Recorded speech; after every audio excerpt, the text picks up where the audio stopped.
personnel is lower than it would be right now because of our vacant positions, but we're pretty close within just a percentage or so.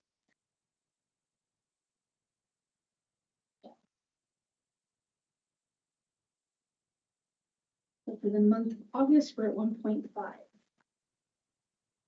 million, and the year to date is the 2.6.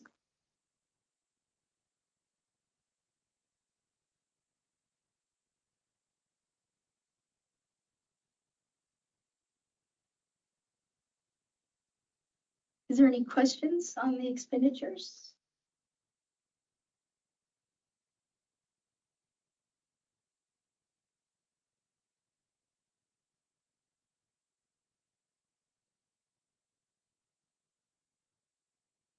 I'm curious how the administration costs are higher. What is that spent on? Which category? The top line, which is up to 21%. I'm just curious if that's how that gets higher than the. Oh, it's that 21% is the budget to actual. So the people coding to the administration might be off of what the budget is. We're working on Temporary. Yeah, Okay. it would be. I'm just curious. Thing. It seems like it shouldn't be. I think we've got some folks coding there rather than the infrastructure sub-grants. It might be the operating too, the operating. Operating. And usually. Yeah. It's a little bit of both, yeah.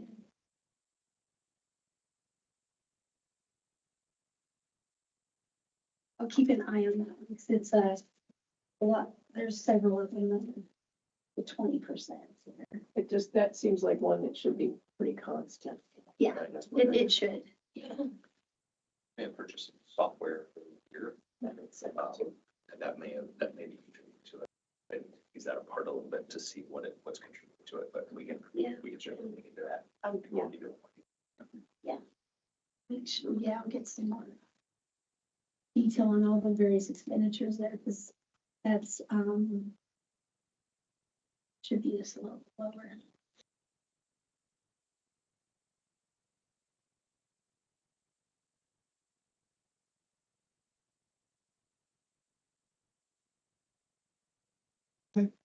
Any further questions?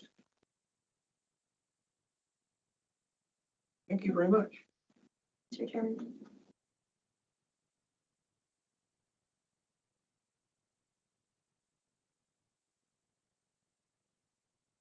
At this time, we'll move into the contract services and grant applications. Don? Might want to let them know this is verbal, there's no handout. Oh, sorry. Yeah. Yeah, there's nothing in your packet on this because we don't have any grant applications that are in process. So we elected to not include a blank sheet to say we don't have any of those. But I thought it'd be worth just taking just a moment to talk about outside of grant applications for the district. We have done a little bit of work pursuing or discussing pursuit of grants to support counties directly, which are not really a district thing, but they're kind of adjacent to public health. And so we've explored that a bit. We had some discussion with Adam County related to pursuing a small grant with Delta Dental for about $12,000 to have a water filling station. The county elected to not move forward with that because they felt the cost would not be enough to really justify going through the grant application process. And then Diane and I had a couple of meetings with Canyon County, specifically Michael from Canyon County Ambulance District, to discuss pursuing a couple of grants with them. There was one with Nagel Beverage that they elected to not pursue. There was one with Nagel and also one with Firehouse Subs to possibly do some one-time purchase of some equipment. But that also, the folks there didn't feel like they could pull the information together quickly enough the deadline to do the application was pretty short. And so they elected to not move forward with that. But we're still keeping our eyes open for opportunities in that space that might be advantageous for the counties. And then we'll provide notification out. Folks are like, hey, we see this one, might folks be interested in it? And then your county folks can weigh in on, hey, that looks good, or no, I think we'll pass. We'll maybe assume silence is a pass, but we'll keep looking for those and sending them out, see an opportunity. We were just discussing a little bit, I think anything paramedics related, ambulance related would be very welcome. Sure. There seem to be a lot of grants for fire, but not that many. Okay. Ambulance, okay. Ambulance. And we get updates sometimes a couple times a week from various funders. Of course, with the federal shutdown, there's a little bit of chaos in that space a bit for grant applications. But we're keeping our eyes open for those. And as opportunities present, we'll let folks know. Thank you. Sure. Thank you. Thank you for that. Appreciate that.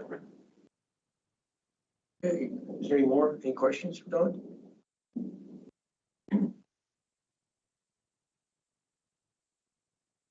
Okay, at this time, we'll be doing the fiscal year 2026 opioid plan adjustment. Michelle? Thank you.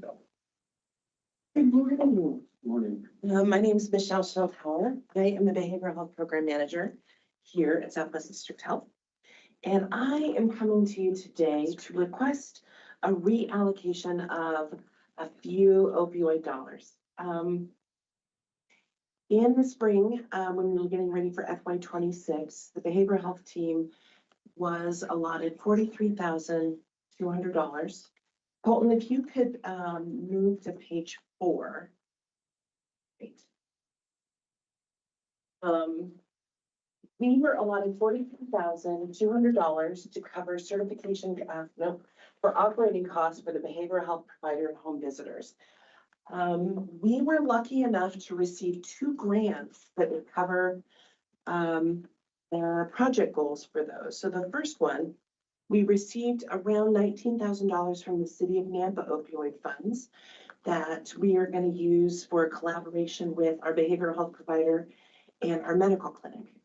And then we received $20,000 from the Laura Moore Cunningham Foundation that can be used to support home visiting through books, educational toys, some group activities, things like that, which sort of gave us the opportunity to sort of reimagine these funds with your permission.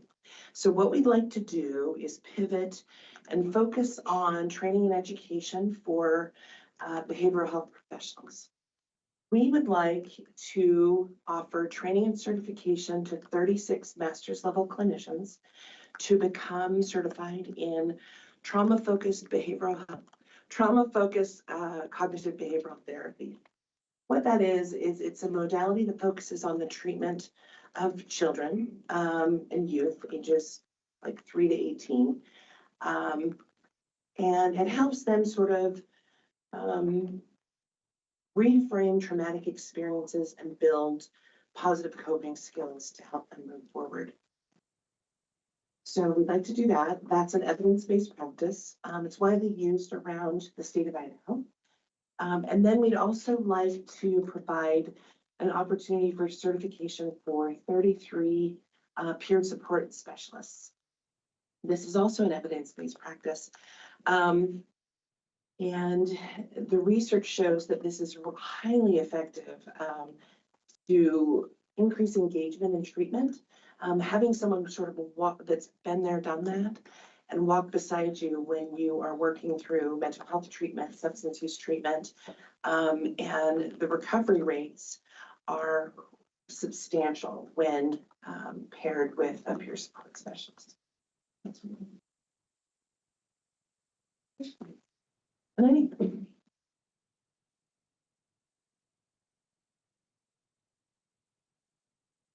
Thank you. This is an action item, so. Can I ask one question? Yeah. With your trauma-focused treatment, Sure.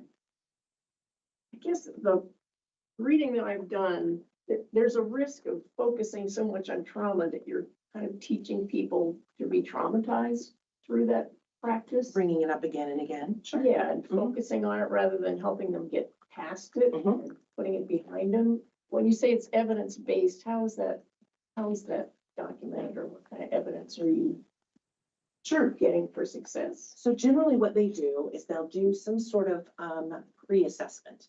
What are the symptoms that are being shown before any treatment starts? And then they go through this protocol where everybody receives the same treatment. And then they check those same symptoms at the end and they correlate them with the treatment that's provided. And they can say, oh, okay, so their level of anger decreased because of the coping skills they developed in relation to anger. If that makes sense. So I love your point that talking about the trauma isn't always helpful. That's very true. But I think it's a pair because it's something that comes up all the time in different ways. So for instance, let's say that, give an example. Loud noises.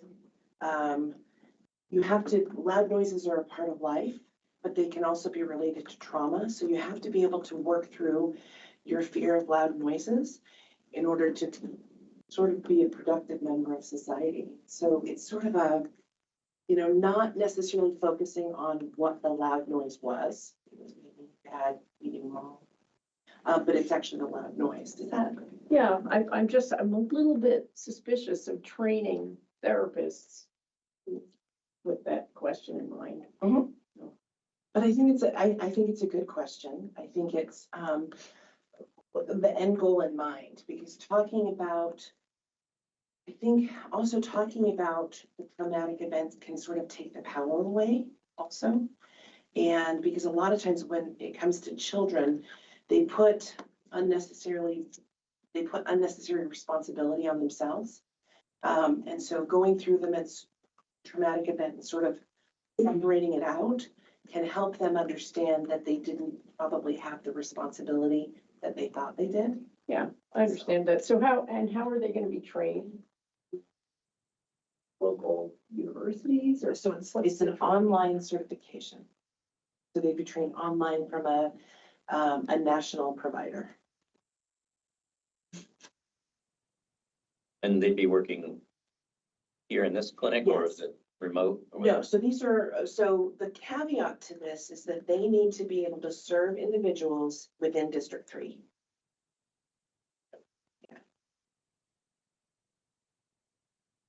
Is the model you're currently using in our district health?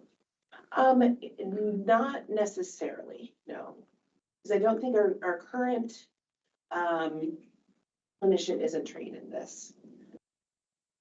So this would be new for her too. Okay. Would they be getting, our current providers be getting updated in this or taking the training as well? Most likely, yeah. Her area, she'll see youth 12 and up, but she prefers adults.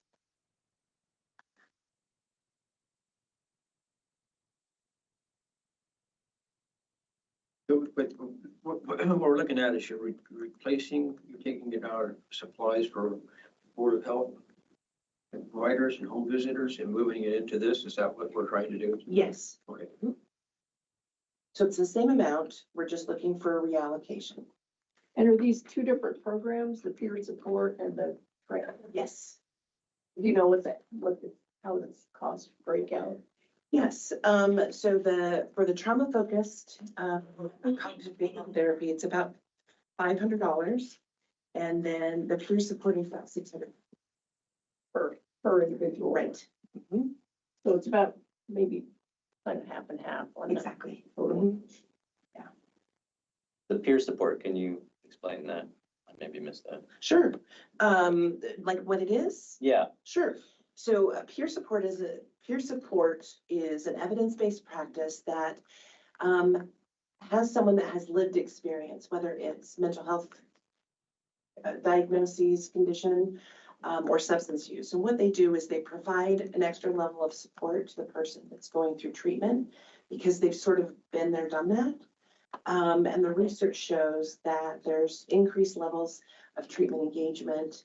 The recovery is more substantial.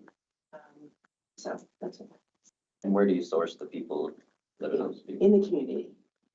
Most of them work for behavioral health agencies because it's a Medicaid. So the people we hire, Yeah. or are they volunteers?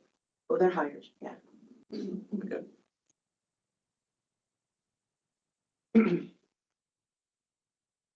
Any other questions? Okay, and we go back, this is an action item.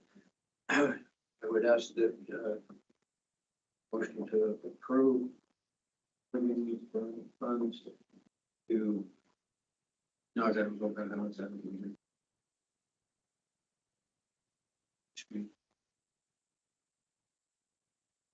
To cover the certificate cost for a TF-CBT and peer support certification from the operating supplies for Board of Health, a behavioral health provider and home visitors. The amount of $43,200. Mr. Chair, I'd make that motion. Okay. It's been moved and seconded to move the funding to the cover the certificate of cost for TF, CBT, and peer support certifications from operating supplies, behavioral health provider and home visitors. Is there any further discussion? Hearing none, all those in favor? Aye. Aye.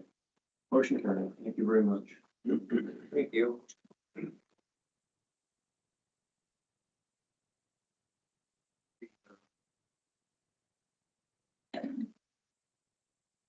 Ricky Bowman is after readiness tabletop exercise.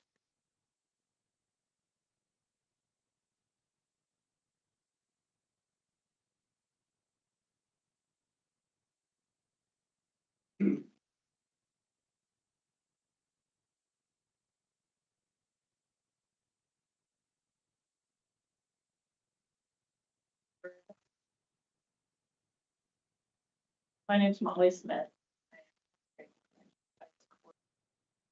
The Health Preparedness Program.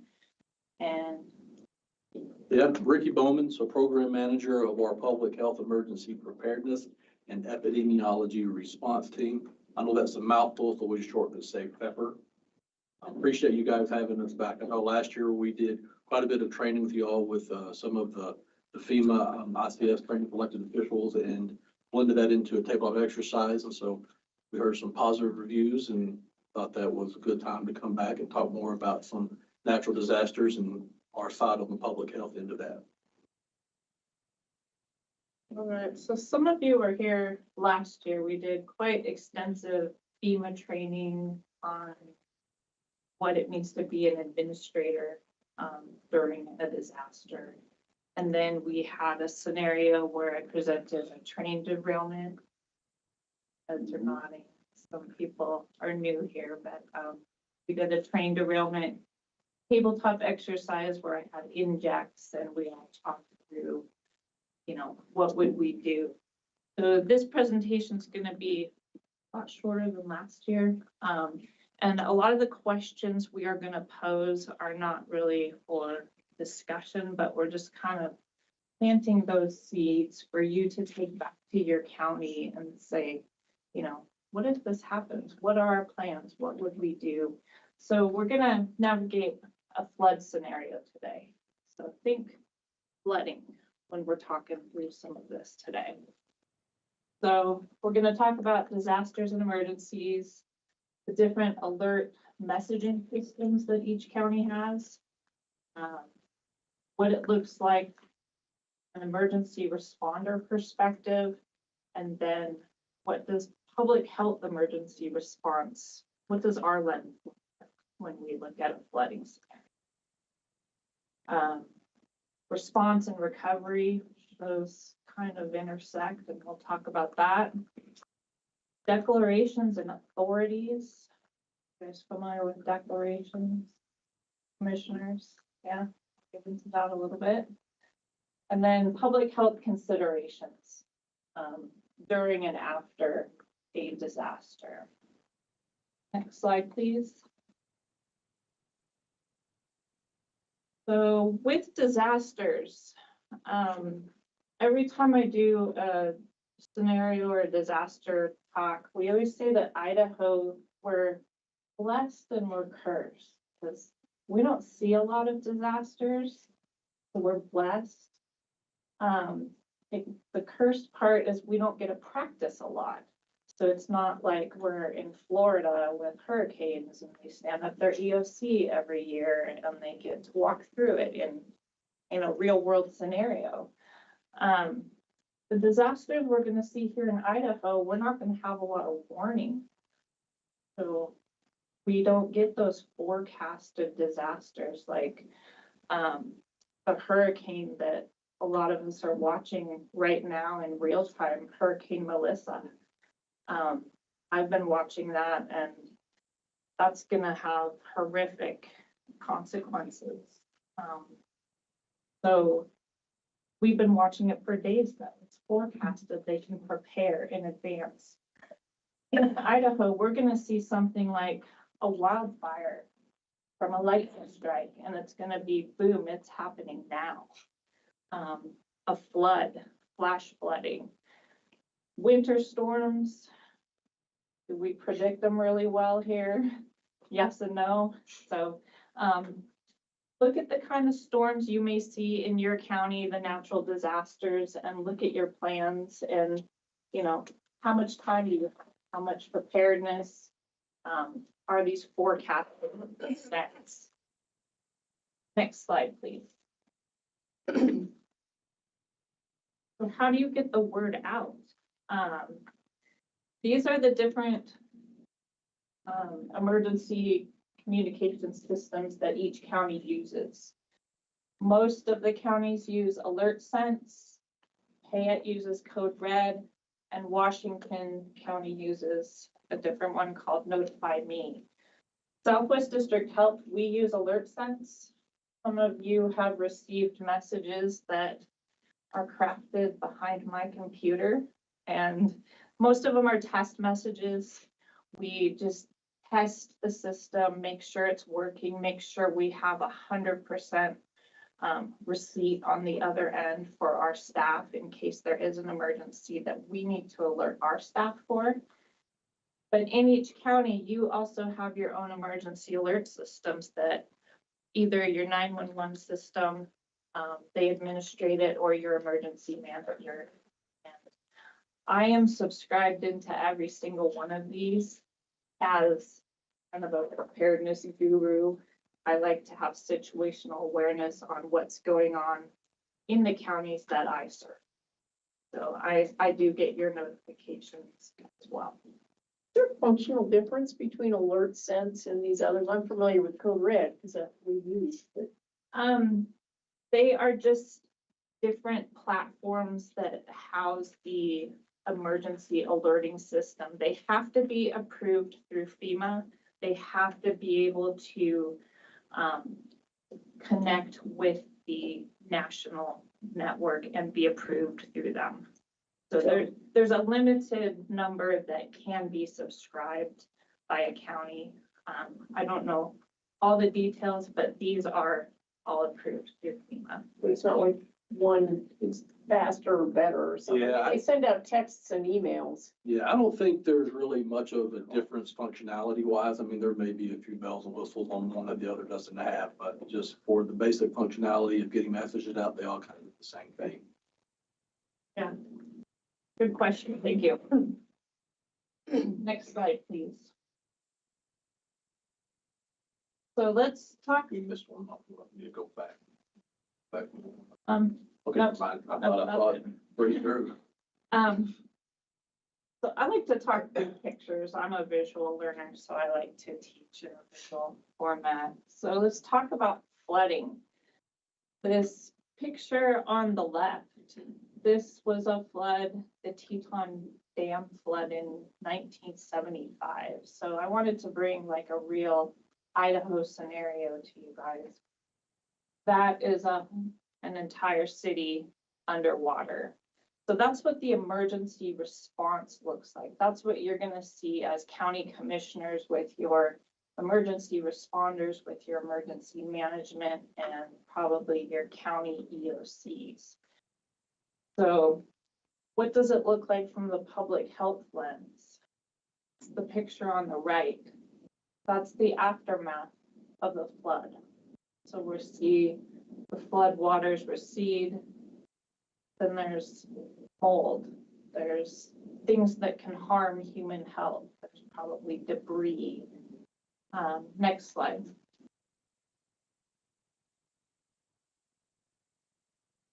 So again, emergency response. From your lens, you're gonna see the picture on the left. You're gonna see the responders. This wasn't a flood. I think this was a search and rescue mission. I thought it was a cool picture. This is Malheur working with Payette County for in between the river doing a search and rescue. So you're gonna see the responders out there. You're gonna see police, fire, EMS, emergency management. Public health is on the right. So we are helping people with the human health needs. That little sign that you see there, it says warning, mud is toxic. This is from the North Carolina Hurricane Helene. And it says mud is toxic, may cause disease, fatigue, dysentery, headaches, lung infections, staph infections. So it's just a warning for the public health consequence of the aftermath of the natural disaster. Next slide, please. And lastly, another comparison. You see the house flooded underwater. That's the emergency response piece of it. The public health response on the right, this is a septic system that is floated up out of the ground after a flood. And this does happen. That can create a public health issue for sure. Next slide, please. So this is a timeline of all the moving pieces of a disaster. You see the preparedness going on the left, the very left. That's our day-to-day life in the FEPR program. We are always gearing up, preparing. We are like the masters of worst case scenario. What could happen? How can we plan for it? How can we make it not so bad when it happens? Then the disaster happens. The red is your emergency response at your county level. And then public health kind of intersects where that blue line comes in. You know, we will be there looking for anything that harms the human health, the septic failures, well water contamination, debris that could contaminate.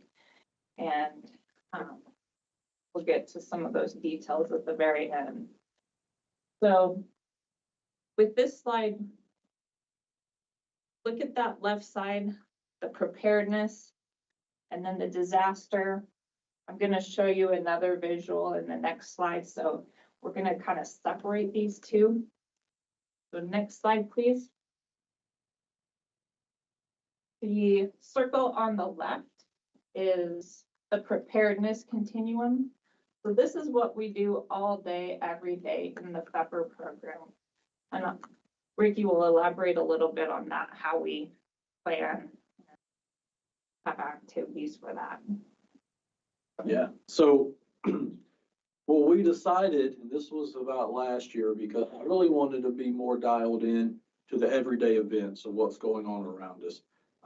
Oftentimes when we do our trainings and exercises, we kind of dream up scenarios that we can respond to, but it's one of those things to where it kind of just, it doesn't seem quite as engaging because it's like, you know, a zombie apocalypse or something that we're just really trying to artificialize to respond to.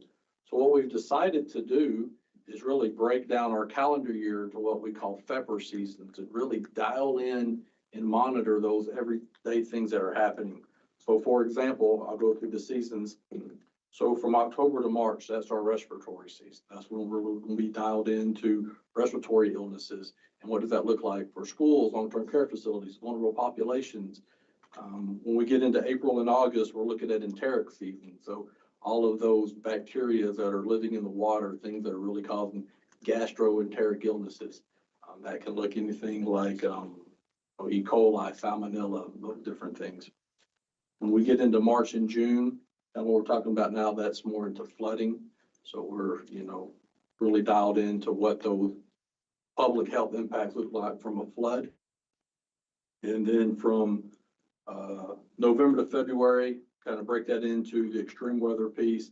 That's the winter side of it. So if there's, big snowstorms or really large impacts for winter weather, we're looking at that. And then in the July to August side, that's more the extreme heat continuum and being able to provide any kind of resources for counties and cities as it pertains to what we can do in the public health realm. And then also just adding to that is that we're always dialed into with your county emergency managers.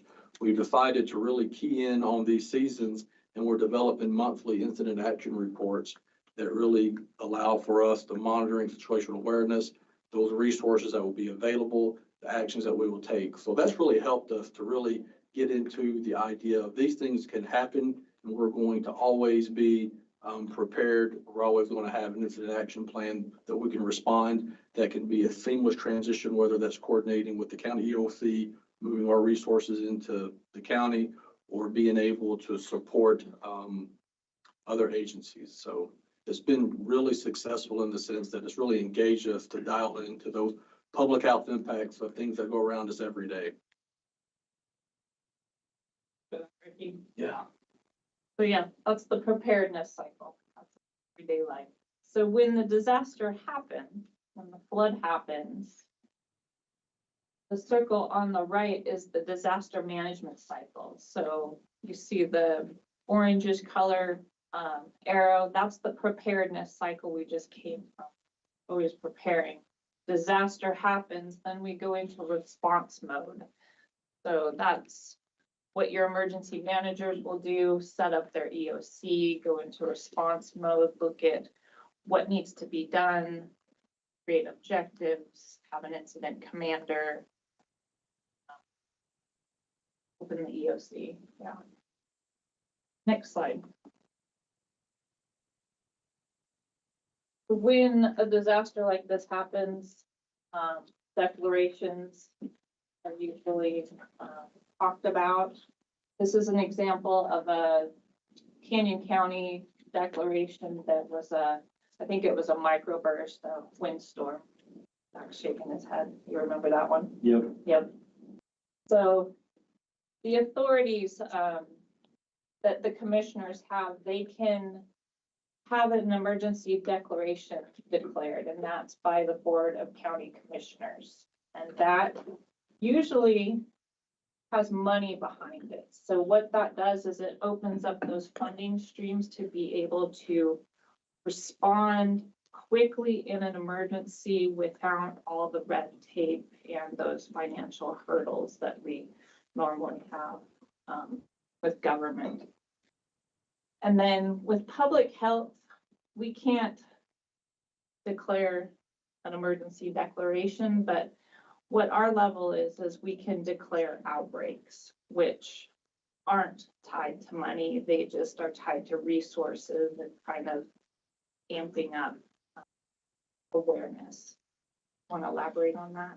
Yeah, no, you hit it spot on, Molly. The difference between just these two and why we wanted to point it out is that in the emergency declaration, that's going to be more administrative in nature. I mean, you're actually opening up, as Molly mentioned, those funds. There's going to be, resources from the state that will be available. And what we do with these outbreaks, it's more about the public health actions that are increased. So whether that looks like, being able to get more into our contact tracing, our case investigations, really digging into the data with data analysis, trends, sending press releases if we need to make the community aware of an infectious disease going on. But those are really operational in nature, just tied to public health actions. But just thought it was really important to separate the difference that, as Molly mentioned, our outbreaks that we declare are not tied to funding, not the level of support that comes from the state as the county declaration would. Now, in a flooding scenario, could it be that way? Potentially, but that would be under the auspice of that county declaration was available there. Just wanted to point out a distinction. So with an outbreak, if we declare an outbreak, does it allow the health districts or to do anything different than they could ordinarily, or is it just kind of a recognition that there's? It's more of that recognition, more kind of that moral imperative to be transparent with the community, let them know what's going on, be able to provide education. Now, in certain situations, it potentially could open up other things. I never want to say never, because that declaration from the county would hopefully, in a sense, we could work under that as well if needed in a situation like a flood specifically, because that's impacting the whole county, maybe not just that level of infectious disease.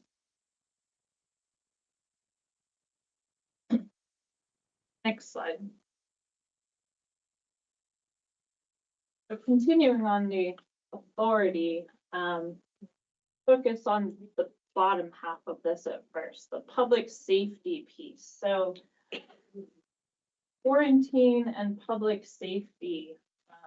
If there's a flood, law enforcement, fire department, they may restrict movement of people. It could be dangerous for people because their business is public safety. They may restrict places and things that are dangerous. So people, places, and things is kind of the theme. So with law enforcement and public safety orders, that can be restricted to keep people safe. And public health also has similar authority with quarantine. So we want to keep people safe and healthy.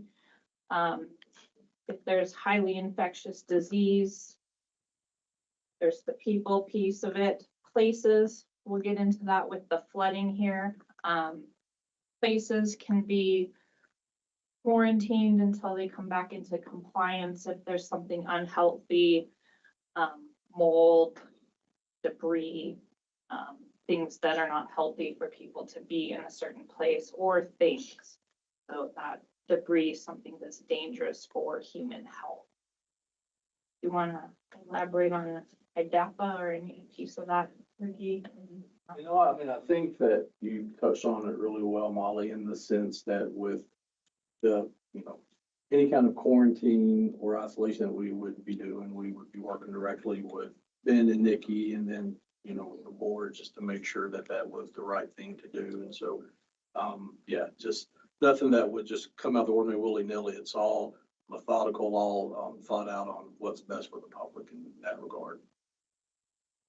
All right, next slide. So of the people, places, and things, let's talk about the places. So if there's a natural disaster and a flood, and your county sees an influx of unhoused people, what does that look like in your county? The picture on the right there, the priorities during a response is when the flood first happens, we're saving lives, we're protecting property, we're stabilizing the incident. And then we're also providing for basic human needs in the incident. And part of that is, housing, food, that kind of thing, shelter. So what does that look like in your county? Think about that. We do have resources like the Red Cross to set up shelters. We have identified places in every county to set up shelters, but what does that really look like in your county? I know there's difficulties with housing as it is right now in this economy, spaces for people, but in a disaster, what would this look like? And another key resource to this that I know that your county emergency managers are involved with is working with the Idaho Volunteers Organization active in disasters And so that is a collection of volunteer organizations, whether it's faith-based, government-based, nonprofits that come together and respond to natural disasters such as, floods, tornadoes, if you will. We have a very active chapter of that here in Idaho that we work really closely with. And those are going to be those organizations that would come in, and Molly was talking about having like a basic needs, providing food, setting up what they call multi-agency resource centers to where the public can come in and be assigned to whatever need that they have. So it's a pretty robust operation and something that the VOAD worked really hard with. So I just kind of want to make sure that you guys were aware that we would be tapping into that and working closely with them as well in a situation like a flood, if it came to basic needs. Slide, please. So after the response, after we've got it stabilized, public health kind of sees the aftermath of the disaster, similar to the train derailment scenario we worked through last year. It's like public health always gets the last of it.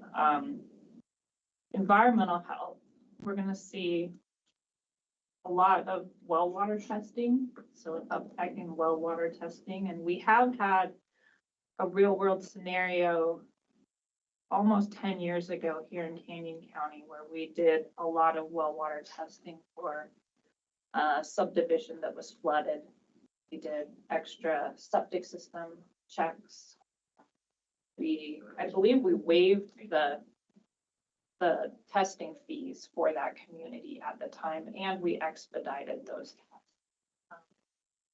Do you have any more details on that? So with a flooding scenario, we're concerned about anything that can harm human health.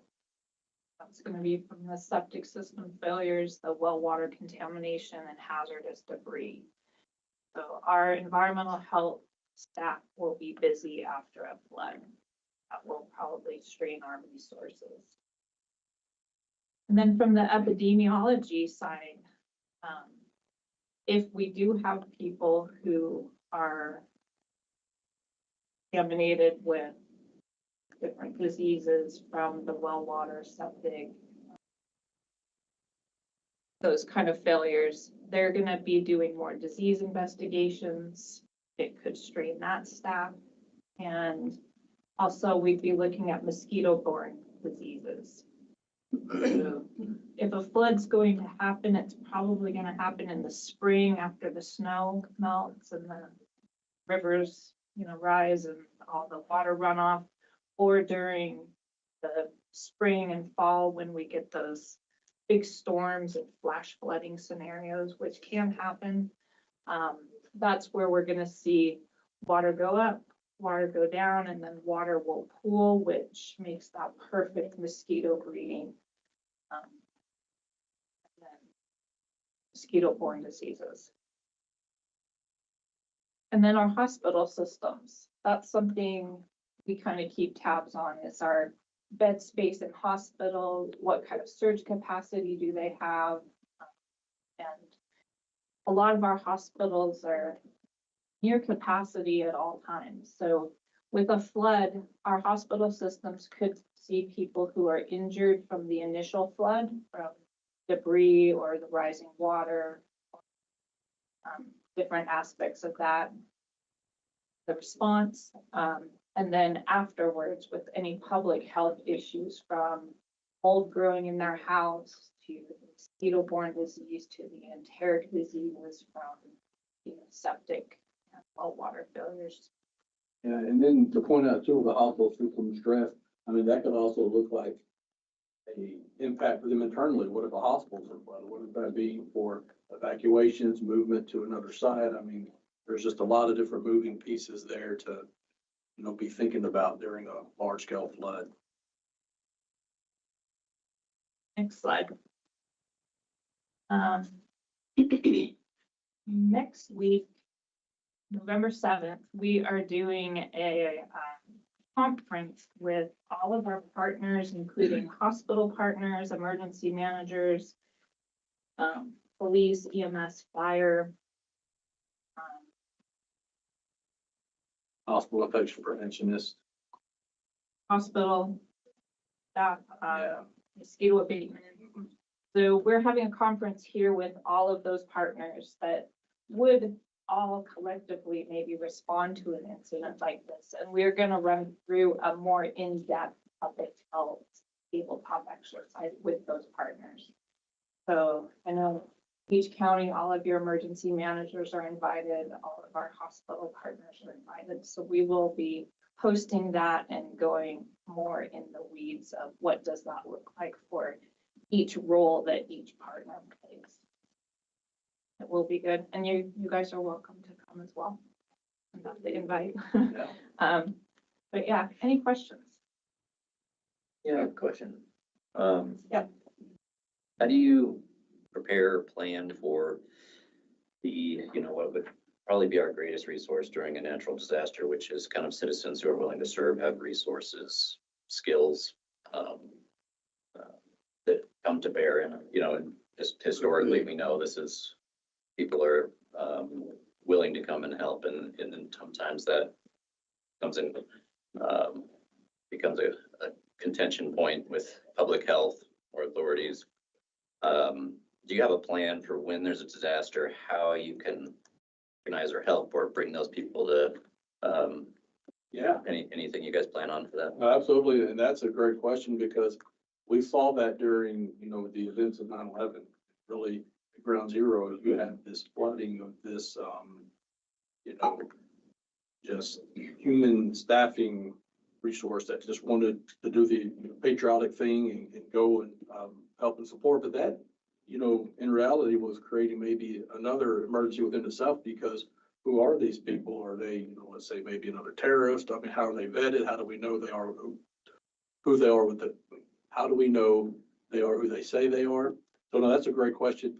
To kind of start off just from the beginning, and Molly jump in. So here at the Health District, we have a Medical Reserve Corps. So that is a volunteer organization to where our community volunteers can come in and help during a public health emergency. That's been, established since 9/11. So each health district has a Medical Reserve Corps unit. Molly is our unit leader. I want to say currently right now we have, is it Molly, about 400 volunteers that are registered. That's not to say that all of them are going to be able to respond, but they're on our roster to be able to contact if we need them. And mostly we see a lot of our volunteers, those that are retired that want to help and support, those students that are wanting to get experience working in, different areas and whatnot. So we have that resource, and that kind of funnels up into that VOAD organization I was talking about. So that's all kind of coordinated in the sectors of where the emergency is. And I want to say also too, and I'm sure you probably know a lot more than I do on this, but even organizations within the counties have like volunteer organizations, whether it's the sheriff's office or maybe volunteer firefighters. And so the idea behind VOAD and our MRC is really right now establishing those relationships with those leaders and units to be able to organize a response that can effectively use those volunteer resources in the way they are intended to. I don't know necessarily if I'm getting directly on your question on how that looks with, each situation, but those different volunteer units are in place to coordinate on those blue sky sunny days, on being able to mobilize those volunteers when it comes to, let's say a flood or a natural disaster. So there's that piece working just in the background, 24/7 throughout the year. Does that help? Yeah, it does. I think it's a key piece in the planning phase because it has become, historically, we know a lot of people end up coming in wanting to help. And so being able to utilize those resources rather than turn them away can be a great benefit for the community and citizens in that situations. And I think, you look to like the North Carolina flooding there, and what was a disaster became kind of a public perception disaster when public health was in there blocking out people that wanted to coming with tractors or skills. And so that was kind of where that thought process was. And I was wondering, is there any check or balance on public health quarantines or safety orders. And when that comes up against public outcry or what is perceived as something that may be overreach. Yeah, I want to say just within the situation itself, we're always going to be working very closely with our decision makers, our policy makers, with Ben and Nikki, and how we utilize those volunteers and making sure that we're, let's say, maybe not turning down resources that are going to be able to effectively help the situation. So that's always going to be situation dependent. Yeah, I mean, we have those volunteer units in place to utilize those resources from the community. Yes, Nikki. I might just expand on some of the questions, if that's okay. Yeah. So also related to, I think, the public health response, first part of your question is ensuring that we have, I think we have nurses or physicians that they're vetted, and I know we verify their licensure. So from a liability perspective, we don't want to put ourselves, and I think counties are similar, like they want to have volunteers, but they also have to manage the liabilities. That's fine. Yeah, vetting isn't always, reasonable thing to do in an emergency. Yeah. Right. But It's sometimes, another aftermath. yeah, and sometimes having more volunteers just slows things down because then you're managing the people, and not the emergencies. We have emergency managers. That's why you have the person that's in charge of you have one person in charge of the overall taking care of it. That way you have the incident commander, and he's taking care of, or she's taking care of, making sure that all of these are coming into the right place. When we went through this with the fire that we had in Wayne County, it was amazing to see how it was just great to see how quickly they could move and maneuver, and the incident commander didn't change. The incident commander was, once that was put in place, that incident commander was there. So that was the person we needed to go to. And as an elected official, that was the person I got to go to. So seeing that part of it, I was really impressed on how well, honestly, how well they worked together and did things properly. Now, the state of Idaho wasn't so great, but working with, even though I'm not a big fan of the federal government, I was really impressed with what they did. They were just absolutely awesome to work with. So. Structure works well as long as you have the capacity to manage all the people that. And they were very good about making sure that people that didn't need to be in the area were not in the area. They were very good about that. They kept the safety where it should be. When they needed to get people to a different place or moving, when they were working with local responders, they would put our responders were taking care of our own private properties. They were doing the federal properties or the state properties. But our locals were taking care of their public or their private properties, which is good. I have to say, I really applaud at that time the Type 2 team that was there in Wayne County. They did a great job. So. Also related to your question about public health authorities. So there's kind of two different pathways that we pursue, like our quarantine order, for example. The individual perspective, so person or specific place. And when we make a decision to pursue that path, then we will coordinate with usually the board chairman and then the county sheriff and the prosecuting attorney. So there's several layers, I would say, of accountability along the way that are kind of helping us make sure we're executing that decision very diligently, I guess. I mentioned it 10 years ago, the issue with the septic system, the water system in Canyon County. Yeah, I don't think we ended up having to quarantine those. But we had to support. Yeah, we did do some. But so there's kind of that individual path on quarantine. And then once the risk to the public is gone, then the quarantine order is lifted and we have a process in place for lifting that, communicating that. If it's a population like a county, one of the things that happened following our COVID-19 pandemic, the Idaho legislature put in place for broader community orders. And these, first of all, Nolan, let me back up.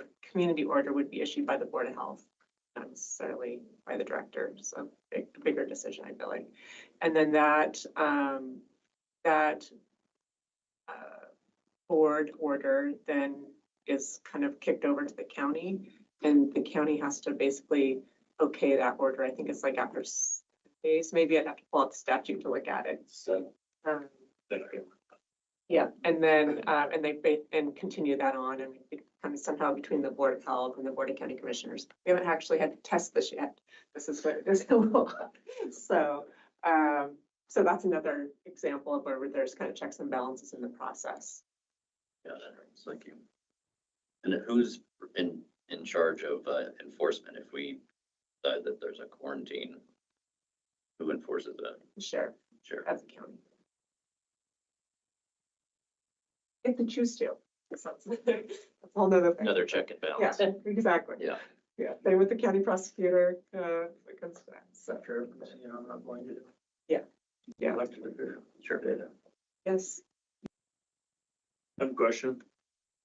We see pictures of septic tanks floating and stuff, but most of the people in the county are not on a septic tank. So what happens if a disaster happens with the wastewater treatment plant? in like Nampa or Caldwell? That would, well, the county would activate their emergency operation plan. And they would, we would partner with them. They would probably open their EOC, we would open our emergency operations center as well. Have somebody placed in their EOC and then coordinate with them. Yeah, and then maybe As specifically, far as the response. Yeah. goes. Commissioner Brook, you're looking at, I know that they are, mandated to have like emergency response plans within the treatment facilities, and that's overseen by DEQ. We don't have, that authority over them because we just do the public water systems that I believe are like 25 connections to 500, but anything in support of that, we would like work through an EOC, but I don't know if that gets that, but if that, kind of authority of what they would do would be between with them and DEQ and what their plans say and how they're going to support it. That makes sense. Okay. Yeah, we would definitely be involved and help from any avenue we could.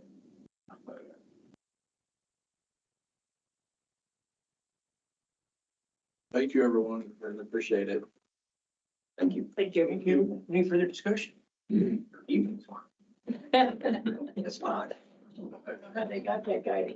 Why are you free? Whoever that is, and I feel for him. Anyway, Right? but this time it is break, so, guess we can take a 10-minute break or so, if everyone wishes.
We will be moving on, and then the district boards of health meeting recap, Commissioner Purdy.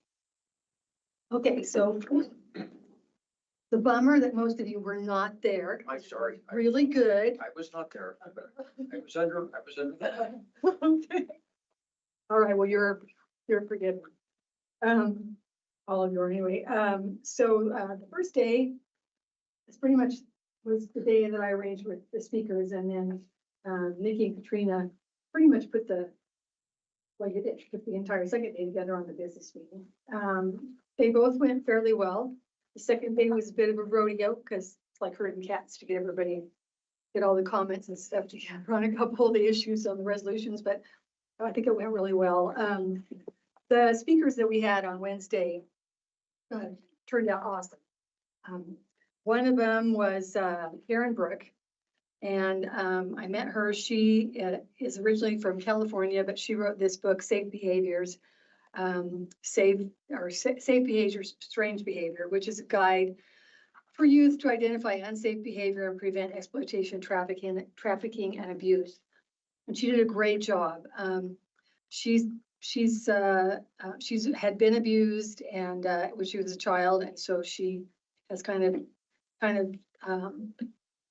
worked her way into this particular profession, and she did a great job talking about for parents and commissioners, and a lot of it, was kind of meant to take back for the commissioners, take back to your counties and use this information. She sold her book while she was there, so that was helpful for her as well, but she did a great job.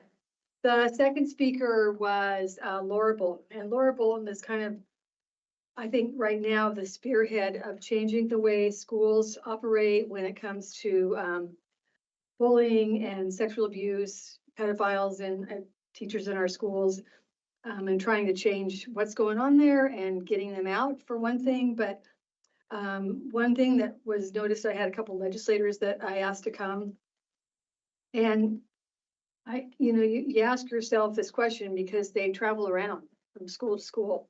And the reason I think they're able to do that, this was my conclusion, and is because the schools, some of them, not all of them, but particularly the Boise School District, requires that when a teacher or a peer or somebody sees a problem, or as a problem is reported, that is reported to the administration of the school, it should be reported to the police and not the administration of the school. And so, Laura Bolton is from Malaysia. She's brilliant, just a super neat lady. And this was the first time she's worked for the school district for several years. I think this was like 2011, if I remember right, one of those. Anyway, and so she's telling us about the first time this happened. And then she didn't know until after that, wait a minute, this is backwards. It needs to go to the police, not the school administrators who don't always want to publicize a situation like that. So anyway, she did a great job, spoke a lot about her personal story, but also a lot about what's going on in the schools in a lot of different situations. So, and then the third one was Peggy McFarland. Peggy is a counselor, a life coach, and she's a Christian, and so she talked a lot about the rules and laws and the boards that put together, their licenses and how they can work and that kind of stuff. And frankly, a lot of the stuff that, depending on, who you are and where you are in life, most of us wouldn't appreciate or approve of when your child goes to one of these counselors and they don't have to, how shall I say, they're required to not necessarily go back and talk to parents. So that's what's happening. She talked a lot about what's going on in the transgender world and DEI stuff and how it is really undermining families. So she did a great job there and talked about some of the legislation that has passed to protect counselors, Christian counselors, because I don't know if it's still this way or maybe it's different in Idaho, but if a child comes to you and they want to transition, or even if they don't want to transition, which was really weird, the rules and laws that are governing this kind of stuff right now all push the counselors to push them towards going transgender. So So she talked about how they were trying to change that because like, that's what surprised me the most is if you go to them and you've got a, you know, a young child that's confused or life is tough. I mean, you know, so, but we're really not prepared when we're a child to make those kinds of decisions. So, just to require a counselor to just, because they mention it, that's where they're supposed to be pushing them towards, is not, it is a disaster. So, and my fourth speaker, actually I had two fourth speakers, was, Nick Edwards, who is, one of the lead investigators for the Idaho Attorney General's Office, the ICAC, division, which is the Idaho, what is it? Crimes against children. Thank you. Internet crimes. Internet crimes against children, yes, thanks.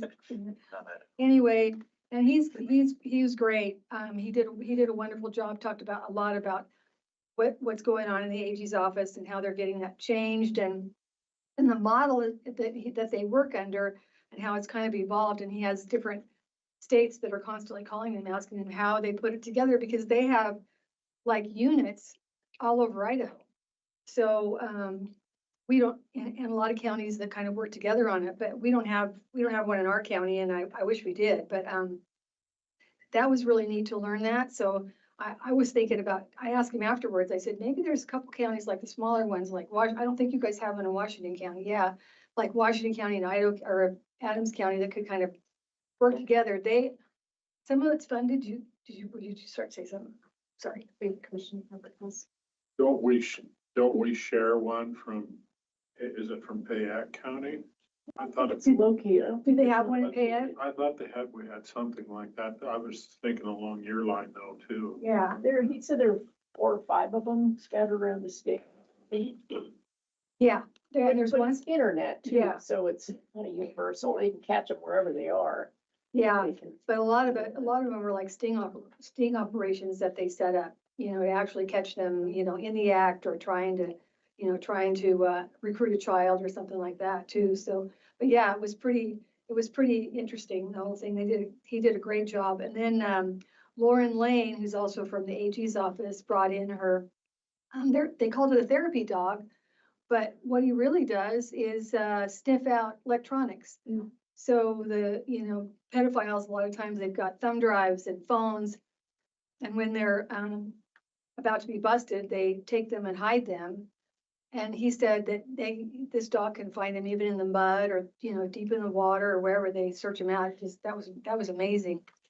You could see how they could smell, you know, like drugs and stuff like that, but to search out electronics, that was really impressive. So, Plus their electronics are everywhere, so right, it'd be hard to find yeah, a particular device. yeah, we didn't ask how they did it, but it was amazing, I thought. So that was the first day and it turned out really well and, got a lot of kudos on the meeting. And so, the second day was could find my notes here that I got, was the business part of it. And so I just wanted to kind of just go through mainly the resolutions, I think. So the first one was the Board of Health membership position statement. And I think this was changed to a position statement, wasn't it? During the meeting, they changed it to a position statement versus a resolution.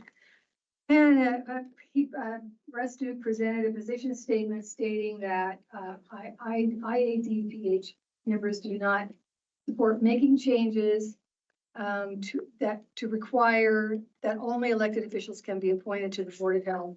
And that did pass. That one, there was a lot of discussion on it, but that one passed. And the second one was, let's see, I think this motion was withdrawn, allows Idaho medical professionals to test and treat minors 14 years of age or older for infectious, contagious, or communicable diseases without requiring parental consent.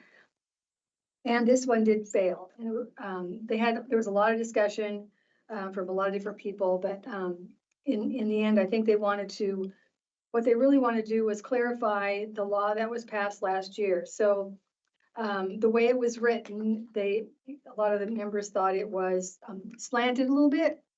So we changed it to to a simple statement to request the legislature to clarify the law. So whether or not it was possible to do that or not do that, or exactly what they meant. So a simple statement that did not sound slanted, just requesting clarification on how the law is supposed to work. Did I miss anything on that?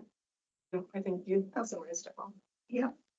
And the pool thing, it didn't pass, but, I think more than anything, they wanted to know more about, how it would work. It actually was pretty simple, but the problem is a lot of people, like Gordon, I was talking to him, and he was telling me, this is what it is, they don't want any of the mineral springs. And the guy that worked on Lava Hot Springs, they don't want any of the mineral springs to be brought into that. So I think they wanted to more nail down on that. So you knew what was, what they could and what they couldn't inspect. I understand it though. I don't think those mineral springs have ever been included in there, right?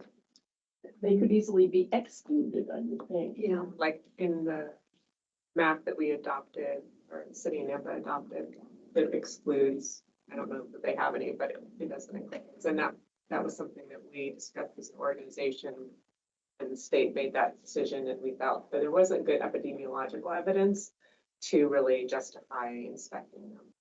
So, well, like Lava Hot Springs and all of them, the water flushes through them so fast. Yeah, Constantly flowing. right, yeah. So, let's see, and the next one, okay. So the next one, resolution supporting the development of regional overdose fatality review committees and enhanced data reporting in Idaho. There was a lot of discussion on this. It was pretty interesting. And I think a lot of people confused about how all that works, because it's the coroners. I think it was who was it? Don, was it Commissioner Hall? Was it Commissioner Hall that was talking about, or John Walker? I think it was John Walker. As a former coroner, he explained that most of these data are available through the state's Bureau of Statistics, but then somebody else brought up the fact that it was the coroner's information. So I would think if you as a family member, you ordered an autopsy, it would be your information, and maybe it would be, but was a lot of discussion about how actually it's the coroner's information. You have to go to the coroner to get that information, and they may not always want to release it. So the consensus. If it's a public, or Yeah, typically if the family has to request it, it's because it wasn't a public, there wasn't public criteria to do the autopsy. right, and that, yeah, and that makes sense from all the discussion that we had. But the consensus was to go to IAC and talk to the coroners and work with them and see if they could come up with something that would work, so they could get that information. And we've talked about trying. There's been some other counties, Nez Perce County for one. I think his name is Joe Gish, who's brought a law forward to get information on COVID and COVID deaths, and whether that's vaccine or whether it was from COVID or maybe something else. And that hasn't gone anywhere in the legislature either. So I thought that was pretty interesting, and maybe a similar situation, only the more you get into it, it's maybe not either. So it's kind of very complicated, I thought, when we got into that kind of discussion.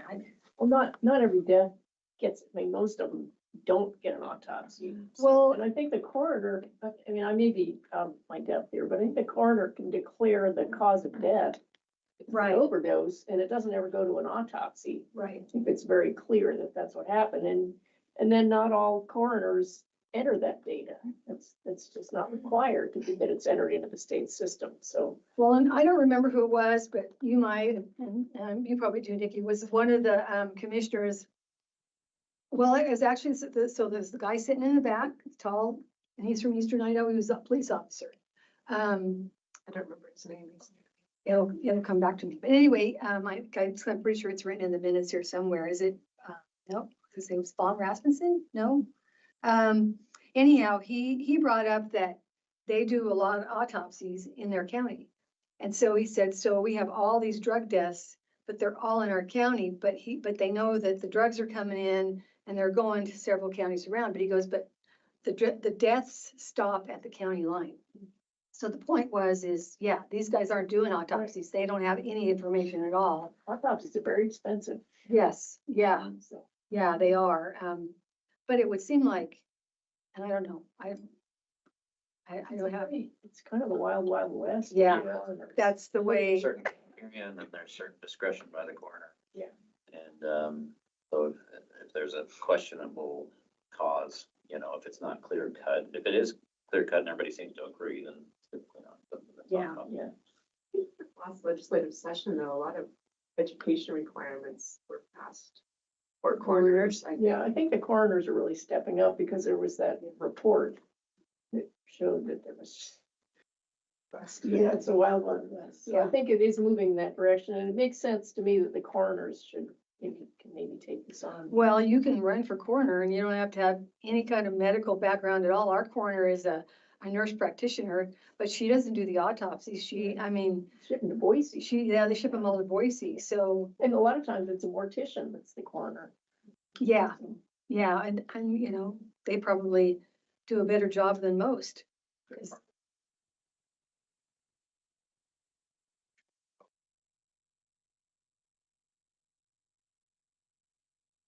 Biggest issue that we have right now is even if we do want to do an autopsy, it is way out there in time.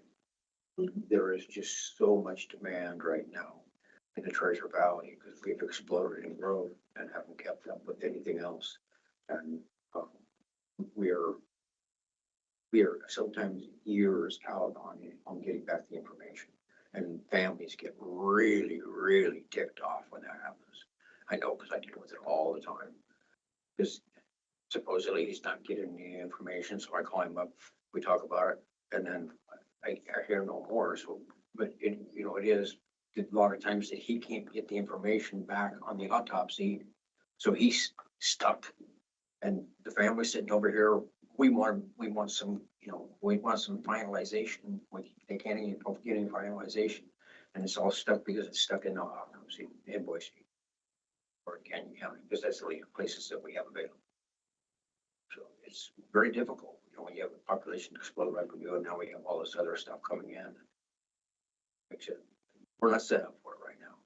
Yeah. It'll take years to catch up. You know, we're behind in a lot of areas because we don't want to spend the money. Yeah. So, I mean, EMS is one of them. We had a big commissioners meeting yesterday in our meeting, we were talking about EMS and holy moly. You know, we don't have a single paramedic in our entire county. And they're the ones probably that should be running your EMS district. And so, yeah, exactly. So Where the rides are an hour long. they either go to Weiser or they go to McCall. And so, yeah, it's pretty interesting. But the last one was the vote to continue or disband the IADBH, which is basically the organization. And so there's us, and then there's the Idaho Association of Districts Boards of Health, which is everybody can come to those meetings and be involved in those. But you kind of have a specific member, and last year I was the president, so I ran during the legislative session, there's a meeting once a week at least. Usually somebody from IAC supports us on that and brings legislation forward that tells us, you know, what is there and that involves the Board of Health. So part of the reason I think that came forward was because the year before that, when we had a meeting in Idaho Falls, there wasn't a lot of involvement especially in the legislative side of it that year. So this year I had a Zoom meeting every week. A lot of times they were only 5 minutes long because Kelly just came on and told us whether there was something there that was gonna affect the Board of Health or not. And that was about it. But I did try to have a meeting. I only canceled a couple of them. So that was not a terrible record. But anyway, it was a good conversation there as well. And ironically, there's that board, and then there's also, we don't really make a lot of decisions on that level. But kind of more boards like, this is your opinion. Do we support this? Is my county going to support this or whatever? And then above that is the directors, and they also have a part in the state law that allows the directors to have their own board, and they meet, and they can also make their own decisions. So we went through all of that, and we never did get, we didn't bring a ballot forward or this time at all, and it worked out fine. A lot of people decided, a lot of commissioners brought forward and decided that due to the meeting that we had on Wednesday with all the stuff that was going on in the schools, maybe that was something that we wanted to get involved in and consider that, or at least support better state laws so that we could eliminate, you know, things that are going on in our schools that we don't want in our schools, that jeopardize the school safety and the safety of our kids. So they just voted to leave it as it is. So that's still going on. And the new president is Tom Lamar, yeah. Yep. So, and I think seems like he'll do a great job. So see how it goes. And Jen asked if we could, if the other commissioners who weren't necessarily on that board or the legislative, basically what I do, there used to be two parts of that job, and I didn't want to handle the money part of it. And so Kelly kind of took that on, and now that the money's changed the way it's handled, there isn't a whole lot for that executive member to do, but I like the legislative side of it. So, so that's pretty much what I did. And that's what will happen continuing on.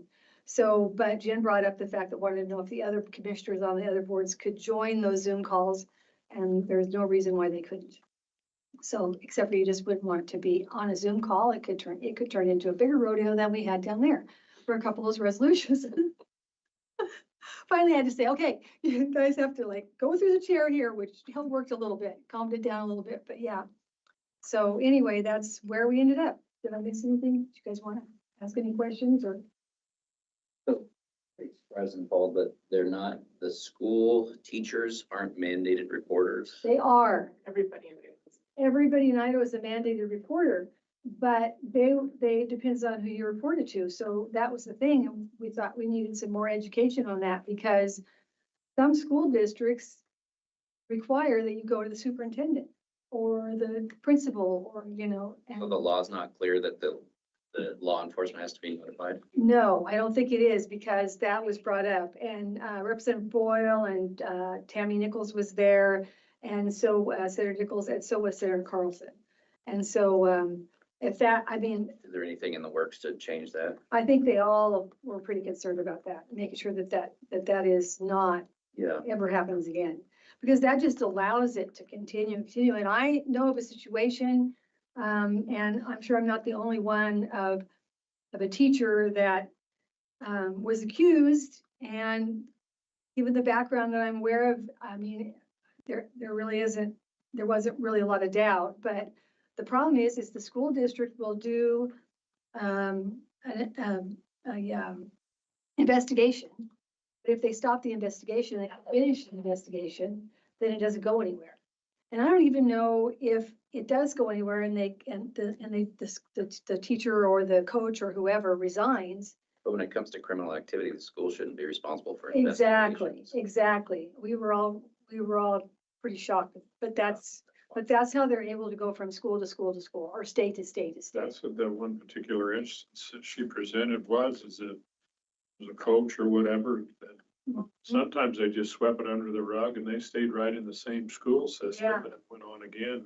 Or they would pack their stuff up and go somewhere else without any record of it at all and start all over again and start grooming some more Start children. grooming them and then, and until they get caught and then they resign or quit. It was, I mean, since I know of a situation and we tried to stop a school district from hiring somebody, but they did anyway. And then a couple years later, sure enough, it's terrible. It makes me sick. I just can't, I mean, It seems like a pretty clear cut, yeah, no-brainer legislative addendum. yeah. Yeah, it really does. And so I think the legislators that were there were pretty shocked because like I said, she kind of told her personal story. So Laura was fired from the Boise School District and because she wasn't a good colleague.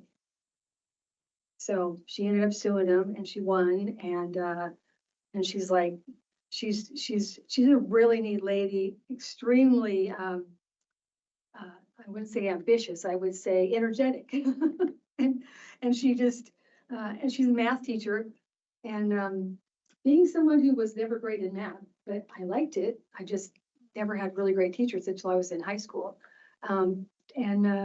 She's just an incredible teacher. She just surprised me so much. But anyway, that's kind of where we were. So if anybody has any suggestions, let us decide of that.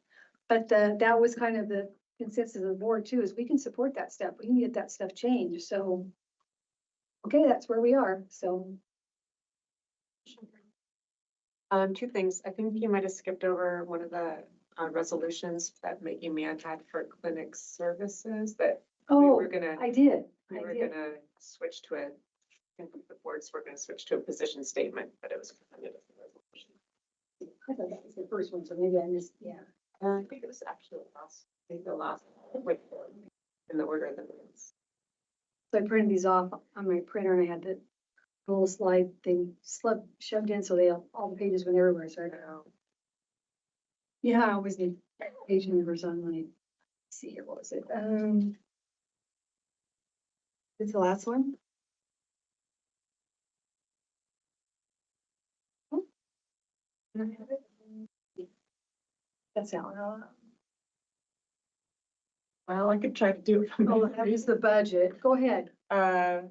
It was a resolution from District 6 that basically said that, they wanted to support, public health districts continuing to Continuing provide, funding, right? to provide clinic services, more about scope. And that resolution was passed as a position statement rather than a resolution. But that was one that was as. Is that in response to some chatter at the state level, removing the ability to have a clinic or? No, not really, because the state law currently says that health districts are responsible. It's really vague and really up to interpretation of the boards. I think that physical health, public health education and environmental health and public health administration. So the physical health side, I think is historically, like the beginning of public health districts in Idaho, had a critical aspect to them. It was more around, I think, federal funding that was coming to the state, and then the state making it more competitive, or like it used to be, the public health districts just provided clinic services and were responsible for coverage across the whole state. And when they changed some decisions on funding to open it up to other clinics, like federally qualified health centers and rural health clinics, then it kind of put us in a competitive environment for that. And so over the years, those have changed. Now I think only 2 health districts receive funding. So I think it was more just like continue to give public health districts the opportunity to invest in that way, because like federally qualified health centers are required by law to serve all the counties in our district, where like federally qualified health centers only responsible to serve like whatever their catchment is that they put on their application, if that makes sense. Well, I think this came from the part of it came from the Panhandle District, because they've got a really good system up there. They've got federally qualified clinics in every single county, and they're run really well. Dr. Tribble's, not Dr. Tribble, but Dr. The other bald guy. Yeah, right. North Idaho, Fletcher, Dr. Fletcher, yeah, Dr. Fletcher, and so they don't have that much traffic going through there, and they wanted to, eliminate that side of it and put the patients kind of, what I've said, put the patients in the clinics so that we keep all the clinics going in the federal, in all the different counties that we have, versus just having a clinic here that costs a lot of money and maybe isn't as efficient as it would be as if we did it differently. I think that was coming from Dr. Fletcher too. So and no offense, but sometimes bureaucrats want to keep their territory and enhance it and make it bigger versus, eliminating government. So anyway, there's that.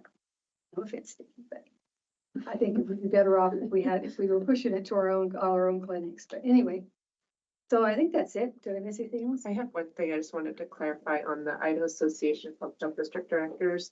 You mentioned that it says like in law that we exist and there's no law that says that, so. There isn't a statute there's a statute that allows you to have it. There's nothing in statute that says we can or cannot have association, and it's not an association that we pay.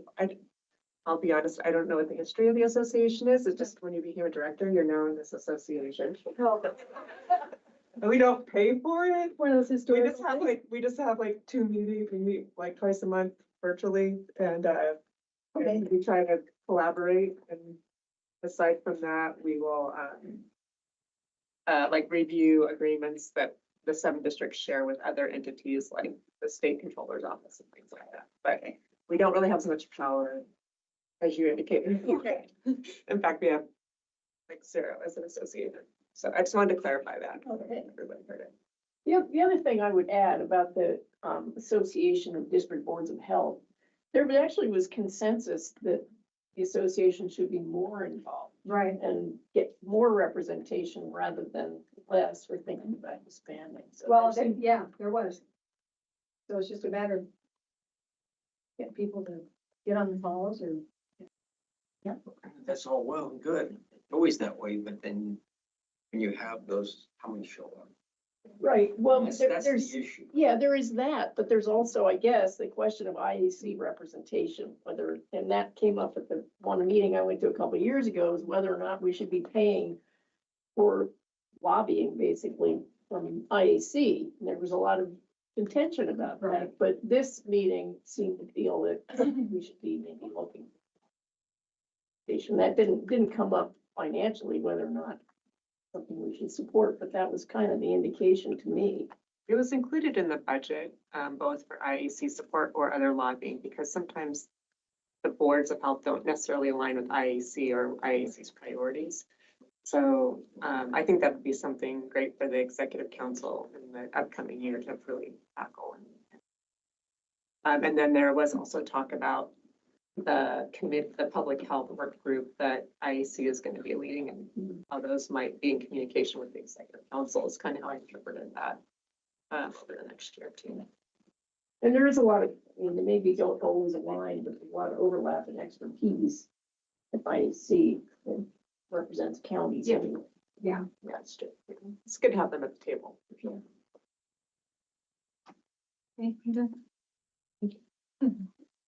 Thank you. Any questions? Thank you. Thank you for putting that together and doing such a wonderful job. Thank you very much. Oh, thank you. It's turned out well. Thanks to being. Team effort.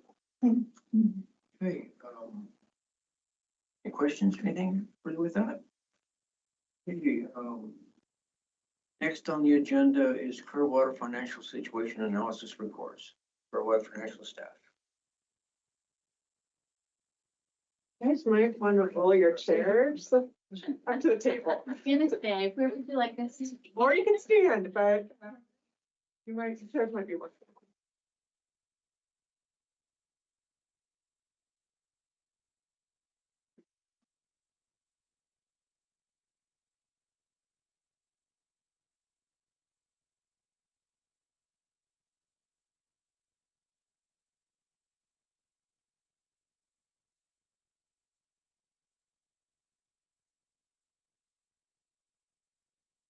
Morning, everybody.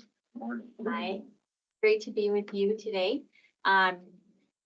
You know our names, but I'm Abby Urquiaga with Clearwater Financial. Jace Perry is also joining me, and then we have Amanda Swells, who's the designer on this project.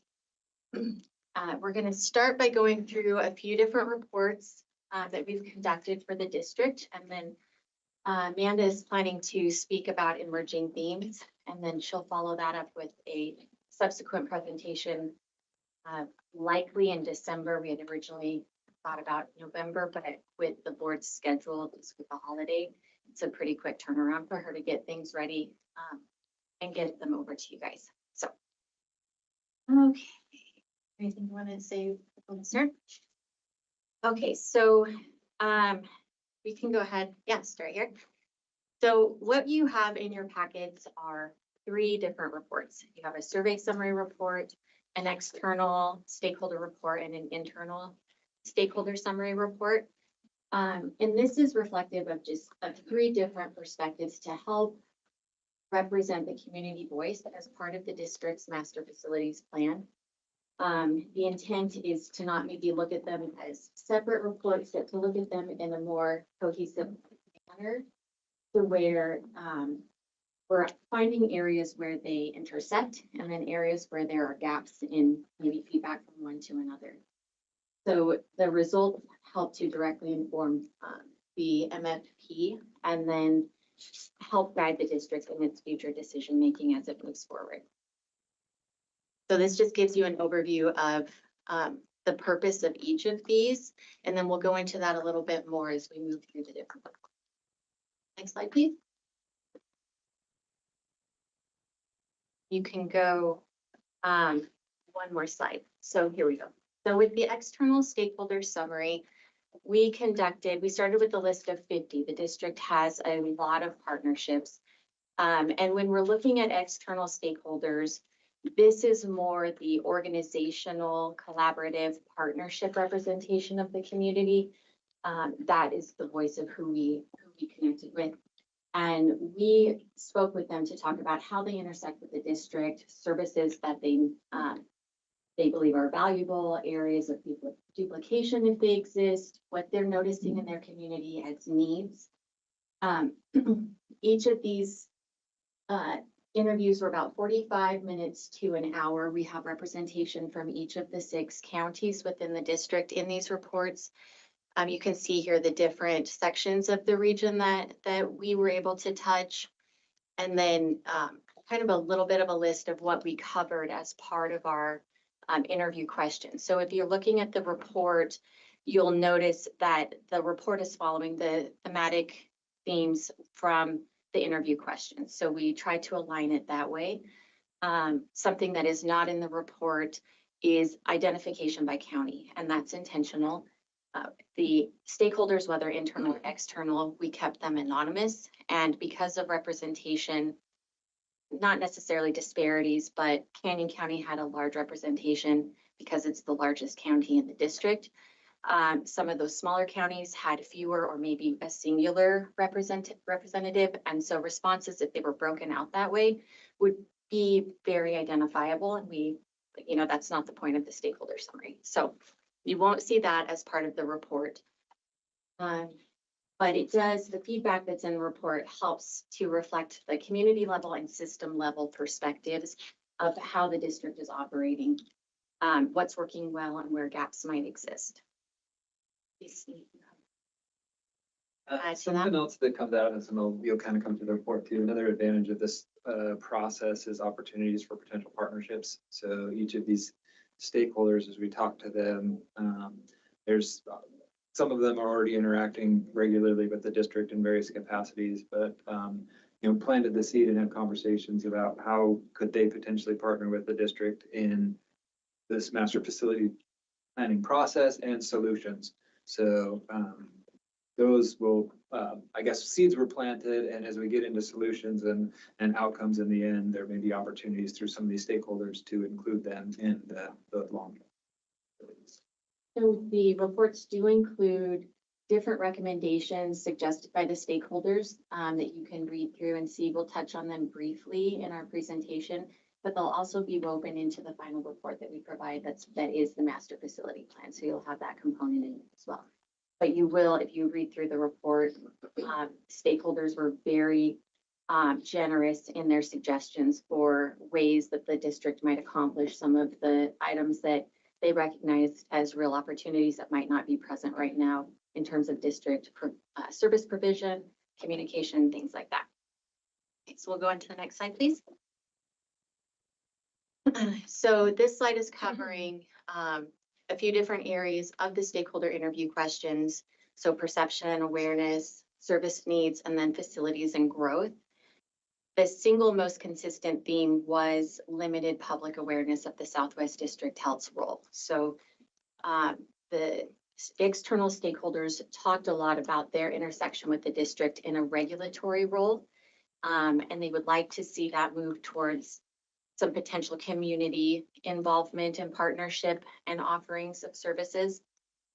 They also thought that there's a perception that services might be only offered to people of a certain income level or even a certain demographic.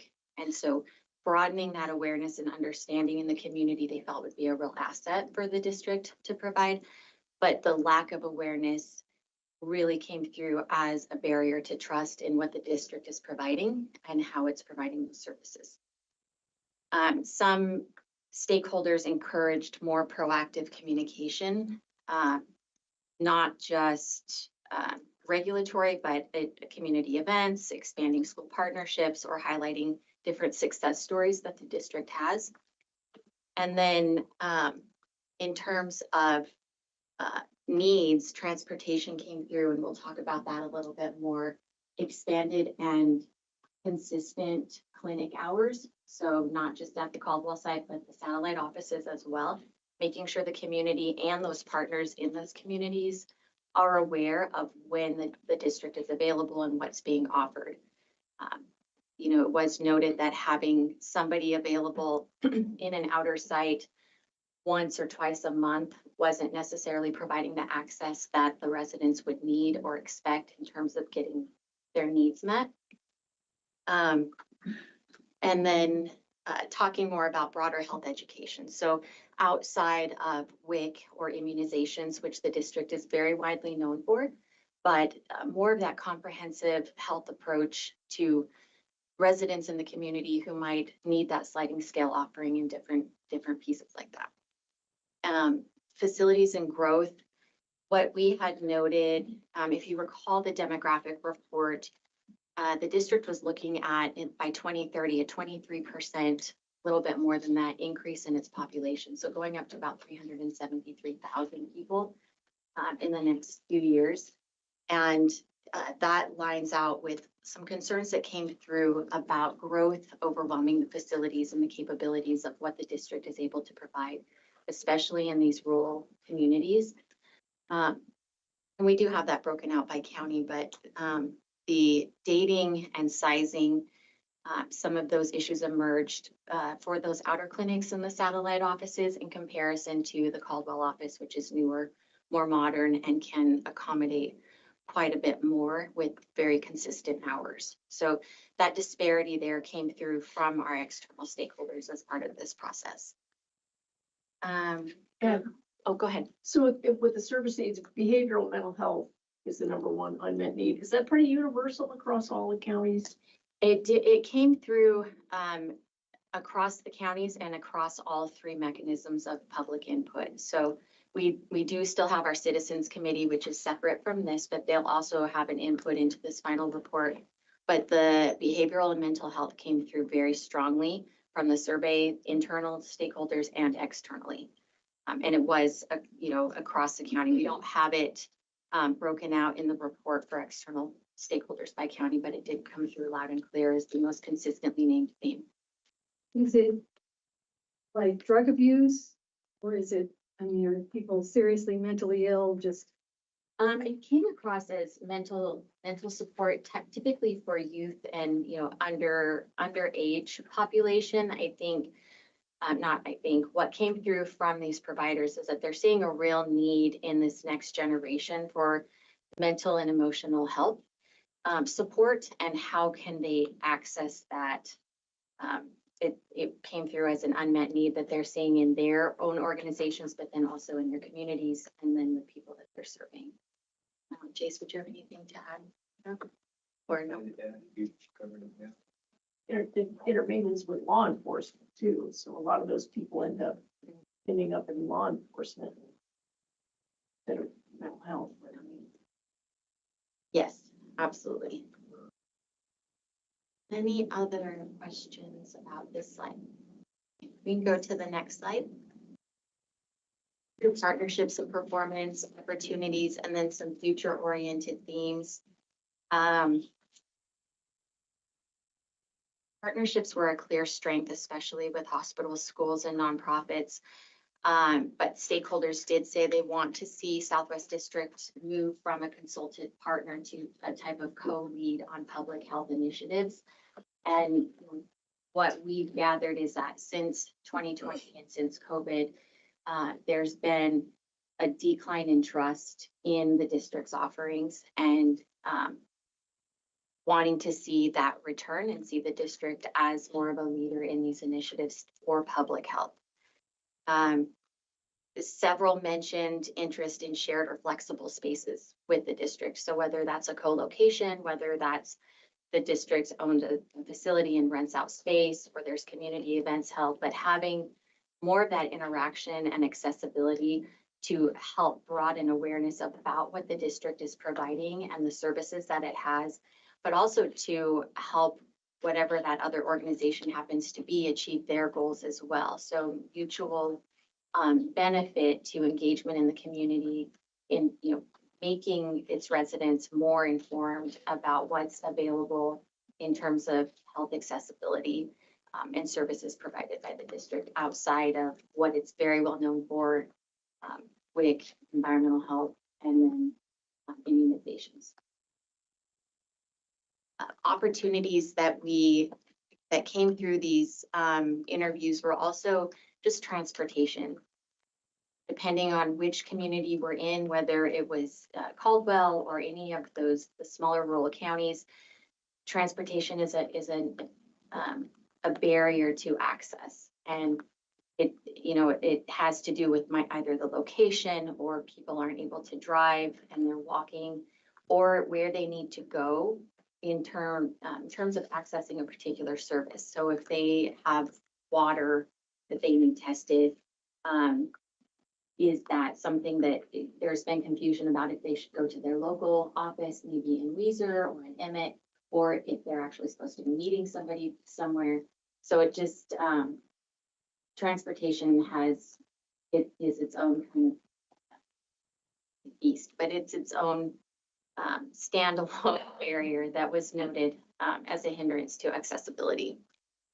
Again, communication and visibility came through, as well as investment in facilities and expanded service delivery options. So in the report, we talk about some of those suggestions for expanded service delivery options, and we'll get into those more with the final report. But telehealth, mobile clinics, some type of pop-up presence where there's an already existing event with a potential other partner. Those were all suggestions that came from these stakeholders as well. And on the transportation conversation, it wasn't necessarily the outcome of that. How does the district provide transportation to everybody? But from a service delivery, are there alternative methods, whether they're more satellite locations, mobile options, virtual options, but other delivery methods that would help address that transportation challenge? So stakeholders also urged the district to plan for growth now. Planning for facility modernization and behavioral health infrastructure to match the region's growing pace, because trying to catch up can be a lot more difficult than being proactive in this regard. Something else that we had asked them were, whether or not the district was being fiscally responsible. That was sort of mixed bag feedback in general. The stakeholders felt that the district is fiscally responsible, but noted limited visibility into how decisions are made and what's driving those and how those determinations are going to be ultimately carried out. So just more consideration for the district. It was noted that more visibility into financial decisions and direction of the district could help to build trust with the community and potential partners. They understand a little bit more about how the direction is determined.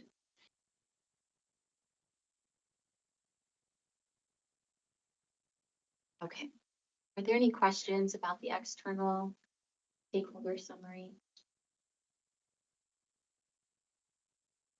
Did you get any information about how people want their information? We did talk about that through the community survey, and we did have I believe there was an element of that in our internal and external. And what's interesting is that social media tends to be the highest form of where your residents and people engage and they get information. So the website was noticeably missing from that. There was, in our discussions, very few, probably less than a handful, were aware of the district's newsletter that they put out. And so, you know, prominently displaying that, making it very visible, trying different ways for people to get information was definitely a suggestion because, again, using social media is only one way that the district can reach all of its residents. There's, you know, they've got kind of like a million-legged stool that you need in order to reach everybody. But the website was lower on that list and social media was definitely higher. It was interesting too, kind of at the beginning where the stakeholders were familiar with their interactions, but if it was, you know, their interaction was in the some of the environmental testing, then they didn't interact with some of the other services and didn't know about them. And so that's similar with their information. They were familiar and with their interactions and getting that information stream. And there was a bit of I guess, an admittance throughout it that there could be some more proactive effort on their side as we walked through, because we walked through all of the services with everybody and they're like, oh my goodness, I didn't realize everything that the district does. And there's a lot of eye opening to the big list. And so I think probably some opportunities to try to connect those services with the people that need them, that maybe aren't using them, but It's a constant struggle trying to figure out how to reach people. yeah, because they're not necessarily looking if they don't. They're glad of the Need way. it. Yeah. And that goes towards future collaboration that might happen as well. If they're not aware that that's even an area that the district operates in, they're not going to consider the district as a partner in whatever type of endeavor that is. Going back to the transportation, does that also include like public transportation so they can get to the facility? Yeah, and Canyon County has the most, I would say, robust public transportation offerings, and then they're either very limited or non-existent in these, in the smaller counties. Yeah. Yep, and that, you know, kind of lends itself also to the accessibility of if there's only a presence certain times of the month, and those those residents need something, sometimes they'll go to Central District Health because they don't have they can't get in. So there's that too. Those are great questions. Any other questions? We're going to move on to internal stakeholder summary. And we can go ahead and go to the next slide. So our internal stakeholder summary, that's inside the district. So staff across departments, board representation, and then a variety of programs and functions. So staff consistently described that the district has a deep commitment to its mission. And that was really apparent throughout the entire interview. Again, these interviews were 45 to 60 minutes. Sometimes we tell people they'll be 30 to 60 minutes, hoping that little shorter time frame might entice them to sign up. We used every minute of our interviews because you have such invested staff inside your organization. There's some areas where they shared some frustration. So staffing shortages, uncertainty when it comes to different grant funding of programs, especially when you're looking at that against the current landscape with the federal government and how that might be affecting jobs, but that could trickle down to affecting morale and job uncertainty if there's turnover, additional staff stress, when there's not enough positions to meet all of the various services that the district provides. Working in outdated facilities in comparison to the main facility, that came through quite a bit, and as a real disparity of resource and service provision to residents in other counties. And so altogether, we're looking at something that's mission-driven, but potentially operating really close to its capacity limit, especially if you're looking at the outer clinics. And so, this is just an overview of what we talked about. And we can go, or just an overview of the internal stakeholders. Do you have anything that you would add to this, Chase?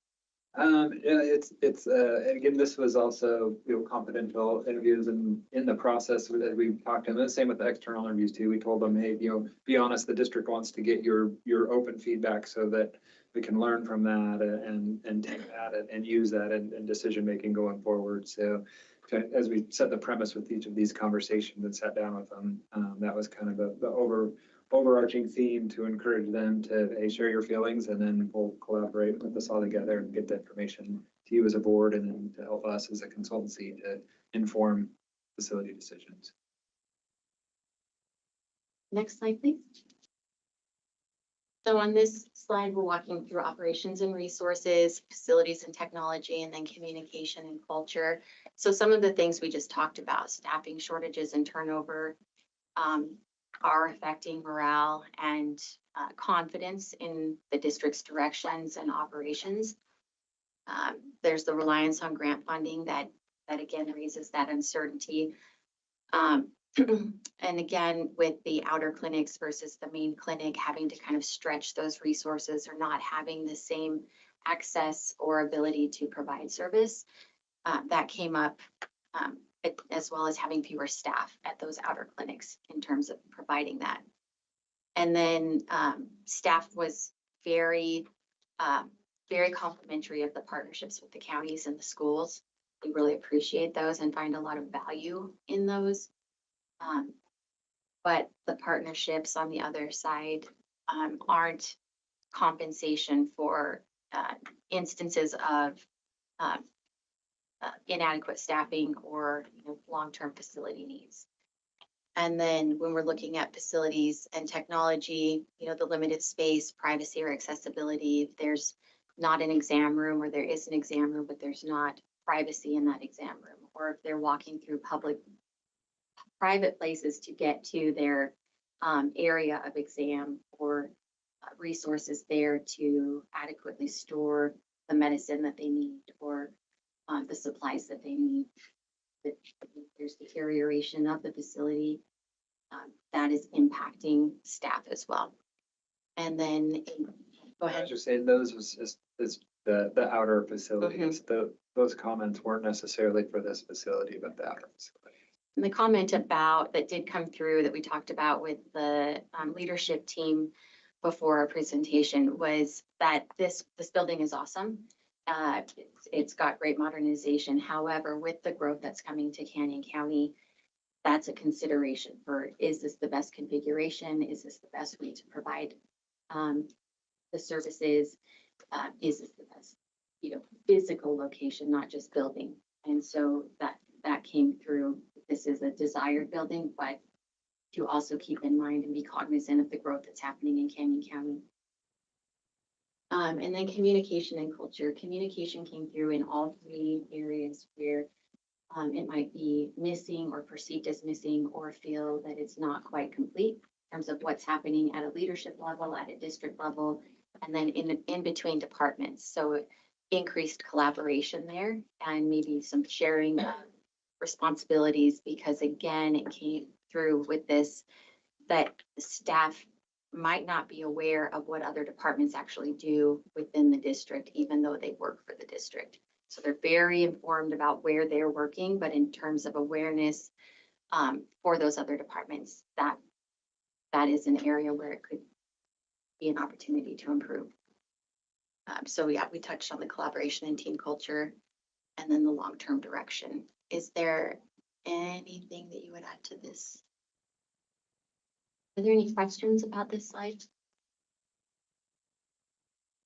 I think we can go on to the next one.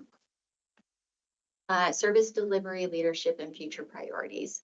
So again, from internal staff, behavioral health showed up as a gap in what's being provided by the district in terms of what's needed by the community.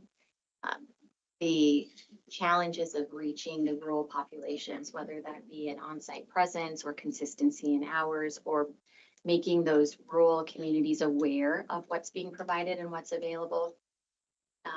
Staff seemed very consistent in their thoughts about a real opportunity there for the district to improve and help reach those things.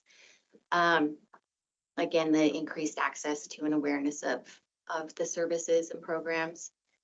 When we're talking about leadership and decision-making, again, the staff really felt strongly that the leadership team does a really great job here.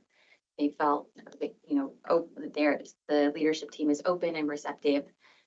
They spoke very highly of the culture here, which I think helped us understand the retention that does happen at the district, because the employees who are here are very committed to what the district is doing in their own personal mission, whatever they're working, whatever department they happen to be working in. There is, again, some disconnect between where the district is now and where it might be going, which this report, when we get it to you in early spring, should help to provide some kind of guiding document for the district, and hopefully it will show and be reflective of the voices of your internal staff as well as your community to help guide the district in its decision making. And then future priorities, definitely an interest in that expansion of behavioral health and services, but then the emphasis on planning and facility investment.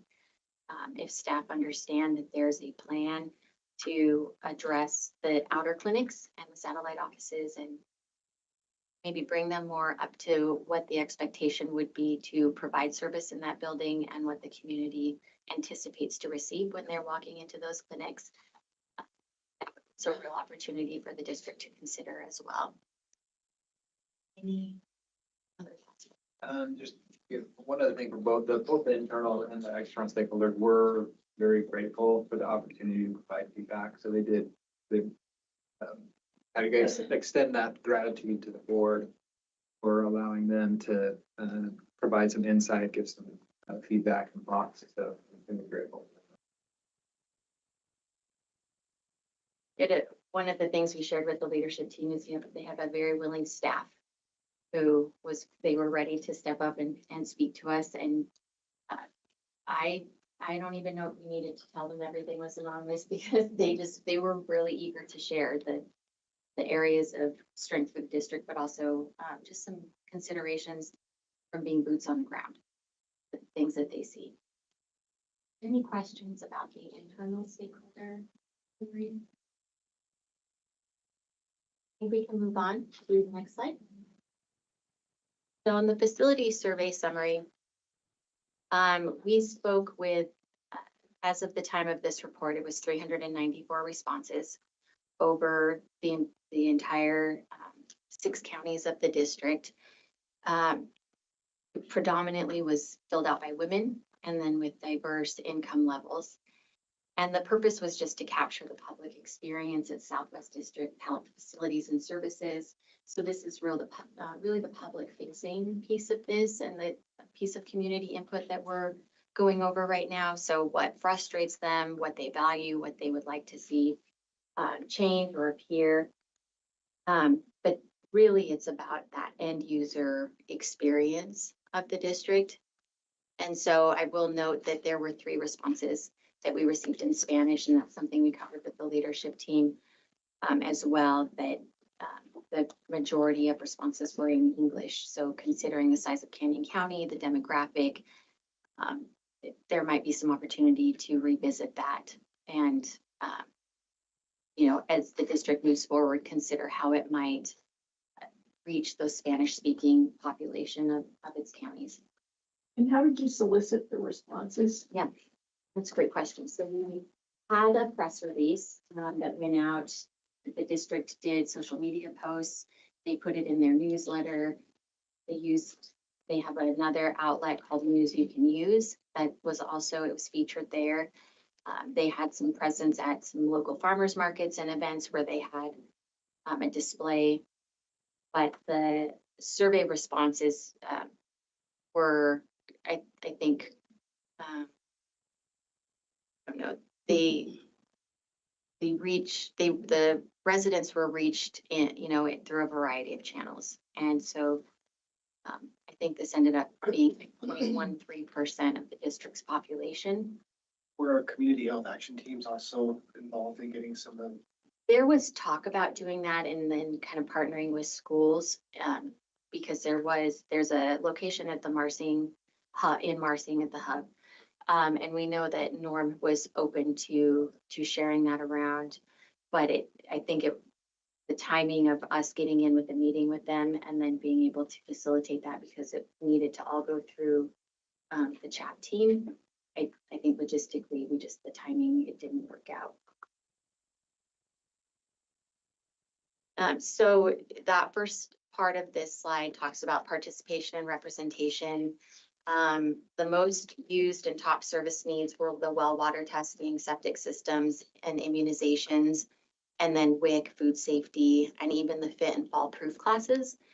And again, a growing interest in the mental health counseling and behavioral health came through from the community survey as well. In terms of satisfaction, we have a range of 0 to 4, with 4 being excellent. The district rated a 3.05 out of 4 in general across its survey questions. Staff professionalism and helpfulness was praised consistently throughout in people's open comments. So we got to see that come through. And then we had approximately 50% when we're talking about satisfaction and barriers. They had no challenges. The other half cited lack of information, travel distance, limited hours, and then by extension, scheduling difficulty. Any questions on this slide? Next slide, please. So we're looking at services no longer needed. You can see here 37% that took the survey have never used Southwest District Health Services. So that suggests to us that there's a low awareness of what the district is offering and available. It's interesting that they bothered to take the survey. Well, it wasn't a short survey, so but I'm a survey girl. I like surveys, so it's for people like me. So we did see low use services of those who have utilized district services, parents as teachers, tobacco and vaping, and children's oral health, which if you think back to the external stakeholder summary, that was an identified need where they're seeing that come through in the community. And so a little bit of a mixed bag of results. And then their feedback in terms of value of the services, some found that very valuable. Some found that there was duplication with schools or other service providers. And something I neglected to mention, I apologize, is when we did speak with the external stakeholders about duplication of services, none of the stakeholders we talked to felt that there was duplication. They felt that Southwest District Health was providing a very niche type of service and different environments. And so that was, very interesting to compare that to the community survey as well. Can I ask one more question? Just to sure. refresh my memory on the socioeconomic side of the survey, people taking the survey, did we get results on that? And do we know, was it primarily middle class or low, income?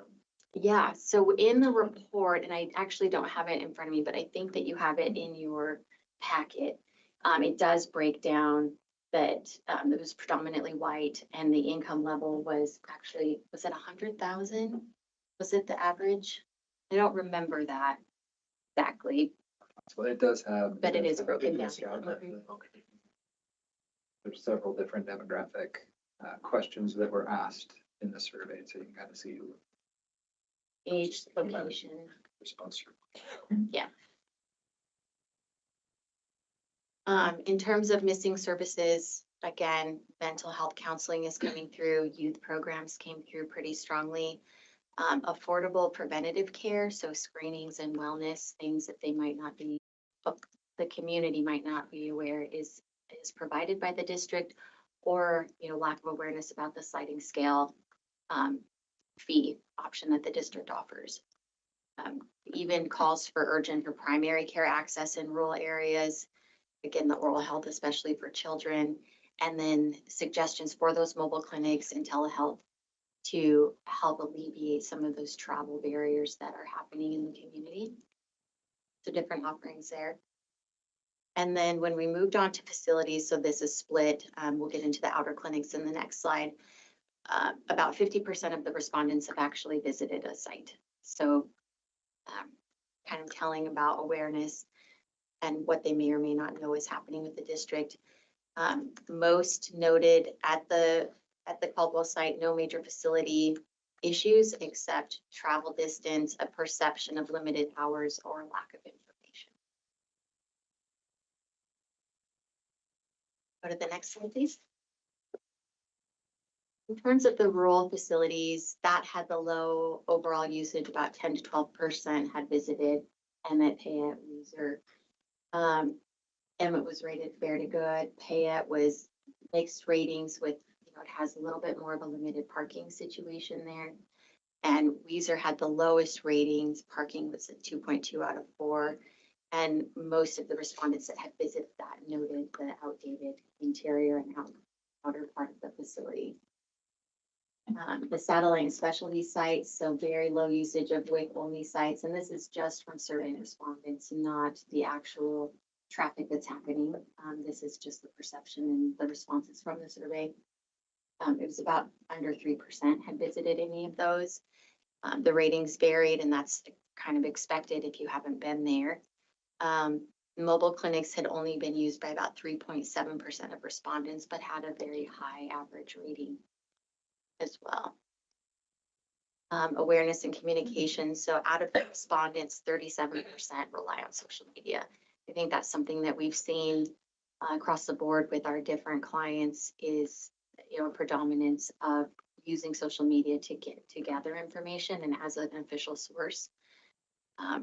Other key sources were other healthcare providers, word of mouth, flyers and posters, but the Southwest District Health website was the lowest.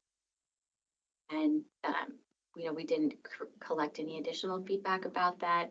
The website is very exhaustive in the information it has on it. And so it could be a variety of, they might not visit it, or they might not know exactly where to go because there's a few different areas you could click on the website. Any questions about this slide? When we went over these results with the board, it seemed nothing was a surprise. The things that they're hearing both internally, externally, and from the survey, they're hearing about, they're already aware of, or a perception of. Is there anything you'd add to this, Jace? No, it is one data point. As we look at all of these, not necessarily taking just this information and making decisions off of that, but it is informative. Go to the next slide, please. This is cost-cutting themes. So these are themes that we saw come across all three of these public input community voice platforms. So the same 6 themes tended to resurface repeatedly, regardless of the geography or the stakeholder group.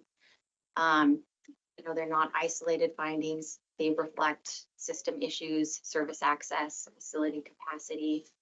And each one of these is an opportunity for the district to, make some decisions about how it's going to move forward and the direction it's going to take. So you see these top 6 behavioral health, facilities, and equity of access. The communication, again, came through very loud and clear.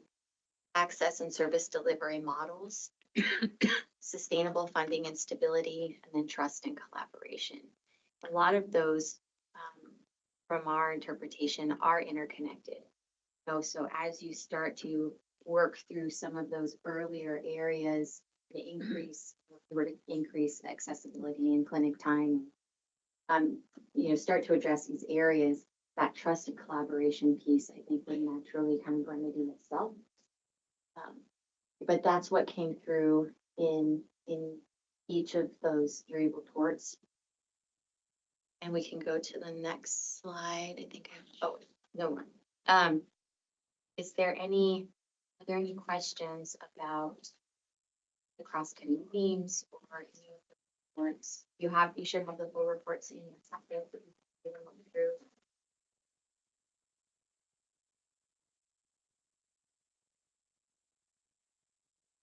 Is there any question you could have had?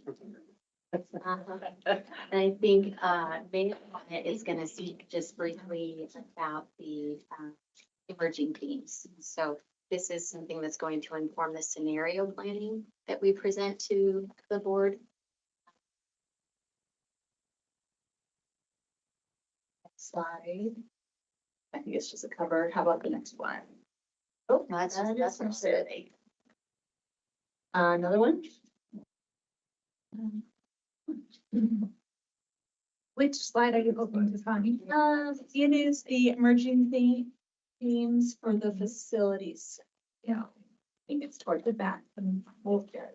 It's 2 pages. One's just a title.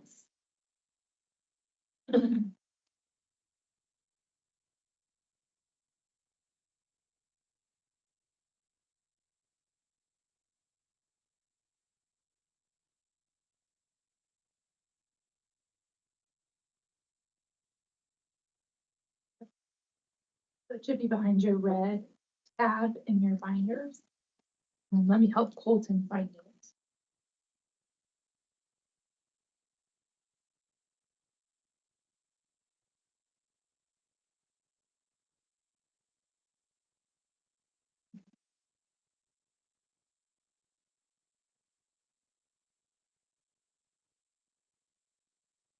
Like everybody has it in front of them. Yeah, I can go ahead and I don't have a whole lot to say. So the emerging themes that are coming out of all of this, we began collecting usage data to decide where is the demand high, where is it low, where is it okay? And in order to meet that demand, what is needed? It might not be the facility. It might be the hours. It might be increasing staffing. Some of those facility improvements could be a building renovation, expansion, a consolidation, relocation, or, mobile, or, maybe new partnerships, kind of like the Marsing Hub model. Changes to the hours of operation. Some locations are only open 1 day a month, 1 to 2 days a month. Maybe it's having those offerings more often. Maybe it's increasing the staffing. So we started looking at what the true, here we go, usage data is. The common themes have been that there really aren't any wait lists, but it seems like every week all the appointments fill up for the clinic and for WIC. And when WIC is full, they'll do telehealth. And telehealth often becomes a backup, like for follow-up appointments or other WIC appointments. Another common theme is the behavioral health needs, which Abby and Jace talked about. If you look here, so these spaces here are they provide all the services, and they're pretty much open every day. And a lot of that is for drop-off time. But the Caldwell office is really only open 3 days a week, with Thursdays, the same provider just rotates every week to another place. So these other offices are really only open 1 to 2 days a week, which can make it hard for people to make an appointment or know where to go. They have Caldwell is Monday through Thursday. So So we have a 1 day a week provider that works your Thursdays. okay. Yeah, So I have been told that recently they've been playing around with the schedule. So it is an extra day. we have a Okay, so that's full-time good. provider that Okay. works the new 7:30 to 6:30 Monday through Wednesday in Caldwell and goes to the outers on Thursdays. We have a 1 day a week provider that works in Caldwell on Thursdays. Okay, that's good to know. So that increases that. Now with behavioral health, there's one provider, as I understand, and they are here in Caldwell. They see, like, their ideal schedule is 25 appointments a week.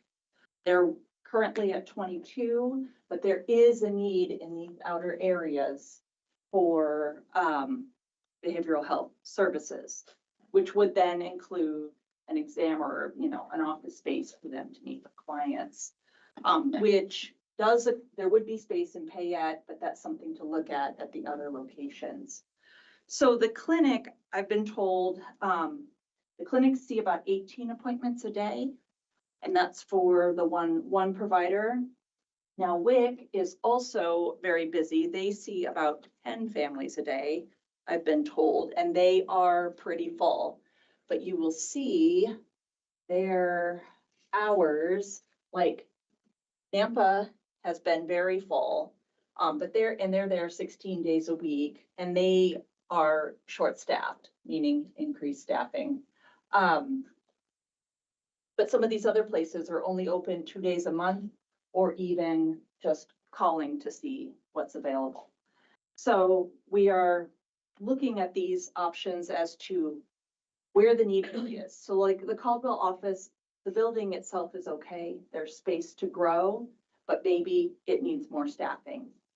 These places probably need more staffing and increased hours of operation. So that's kind of the emerging themes, what we're looking at for some scenarios for each of the locations. And those clinics, I'm looking at Payette, but those are, if they're only open one day a month, is that all by appointment? Or are they open for walk-ins or? They often take walk-ins, but it's mostly appointment. And the appointment times are about 1 month out. That's what I had been told. But they do fill up. And so it rotates every 3 weeks. So it's not always the same Thursday, which can also get confusing. Are people turned away because they can't get an appointment? That I don't know. Yeah, that'd be kind of my follow-up question is how many patients are they seeing on the days that they're open? They're, you know. 18. No, there's not in the outers. It's like 6 to 8 for the clinic only, not WIC. WIC's different. Okay. Yeah. So in these outer offices that are open just a few days, the days they are open, are they overloaded? Is there a wait No. list? Yeah, it's like 6 to 8 patients. So, I mean. Up to you 10, know, depends on what to you're expand the days, Right. do you have the patients to do that? I guess that's Right, kind of right. the question, right? That makes sense. And our provider now, we didn't have staffing to actually be consistent in the outers, so we finally got there and our provider's like, oh, we're gonna try this cadence, expand our hours, so it's. for It's been medical working provider. well. Yeah. So, Mhm. yeah. And that's a good kind of what we're trying to dive into, because where you have it by appointment and it's limited, it's hard to tell who you're missing. Are there people that aren't coming because they can't get an appointment because it's too far out, I can't wait another 3 weeks to get in? Or is it that just is the demand? It is a little bit of a tricky unknown in that the gap trying to figure out, if you added 3 more days, are they gonna be full? And to dive in to answer that question and look at the information we do have to get some insight into that. Do you have any questions? Thing that I maybe expand a little bit on too is, Amanda talked about the partnership and that came through in the external interviews, internal interviews, those partnership opportunities with the Marsing Hub kind of being a potential example. With that, those opportunities to use that, to have multiple community services in one location, it is likely that the district would have to play a more prominent role in the coordination of that, where the school district does that in Marsing and the district's able to benefit and the community benefits. If that model becomes something that's replicated around, unless the district's able to find somebody to play that kind of coordinator role, it's likely going to need to be the district to help that be successful. Because without that, it's hard to bring all the partners together and have an operation that's providing multiple services from a lot of different organizations in one spot. So that's an opportunity that's out there, but a different role for the district to play that would also be additional burden, I guess, on the district to be able to perform that role, if that works from a facility perspective. Question with the behavioral health in Caldwell, are those coming mostly through referrals, like from the crisis centers, or how are those? All of our referrals so far have either been, they're internal, so medical clinic and WIC are the predominant, resources for that right now. And then of course the home visiting programs, but yeah, we have really even, I mean, she has a brochure and she's out on the website, but we have intentionally not advertised because she's already almost full, and she just, barely took on clients in February, January, March this year, so it was kind of that last year identifying it's a need, can we, one, get a provider? Yeah. Two, what does this look like? And then kind of knowing each provider's have, different, these are the clients we serve, I specialize here or that, and then what does that look like? Do we want to invest in another provider? And what does that look like? And of course, we'll yield to the board, and this is great information, and what do we want to do, and where do we want to grow, and what does that look like for us? It does seem like it always rises to the top and needs, but maybe even finding providers is gonna be a barrier, is that true? Yeah, we were lucky. I was actually surprised. We found someone so quickly, so, for mental health.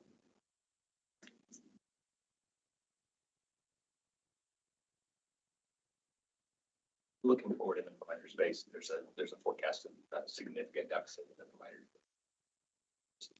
Enough in the pipeline.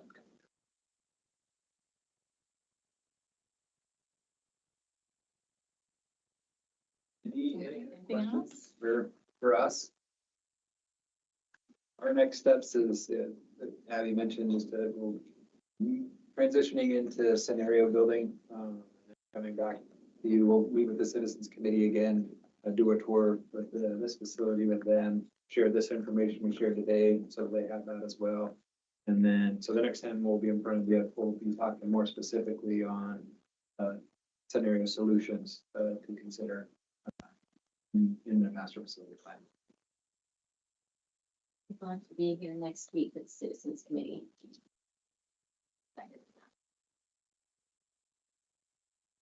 After the election. After the election. Yeah. And if there are questions that come up about the reports, if you read them, or if you're digesting this later, please feel free to reach out to us anytime. We're happy to respond via email or jump on a call, or if there's any clarification or additional information we can provide, we're happy to do that. Want to really just stick with your guys' time frame and condense as much as we can, give you some really very interesting reports to read. But we're happy to discuss anything if that would be helpful to you. How do we get in contact? You mentioned email. Is there any? Yeah, let me give you one of the cards.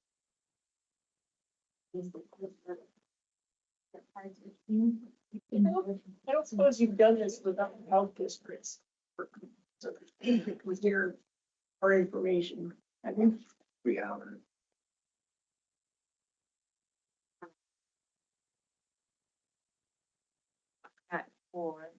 I can share out your contact information as well.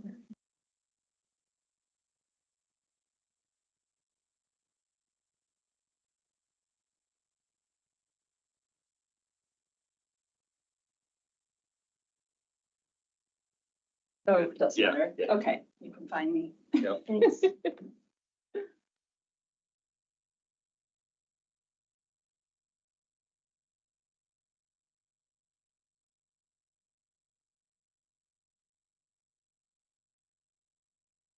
there anything else that you think is related? Yeah, if there was anything else. Yeah, that's. Thank you for your time. Appreciate it.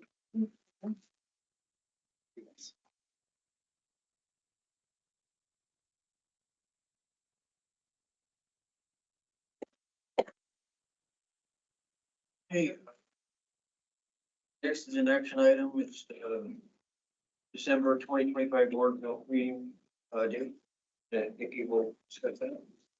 Yes. I know. Embarrassingly so. So I might have scheduled a vacation out of state over the December board meeting because it was an accident. Usually our board meetings are consistently the same time of month. This would happen to be moved up because of the Christmas holiday and I didn't look at my work calendar when I scheduled it. In talking to the chairman, he suggested maybe we meet at the beginning of the month rather than Christmas week or New Year's week, which would be the alternatives. However, for our especially our finance team, we'd be a little bit strained to get everything ready in time for the board to have those things, those typical things to look at.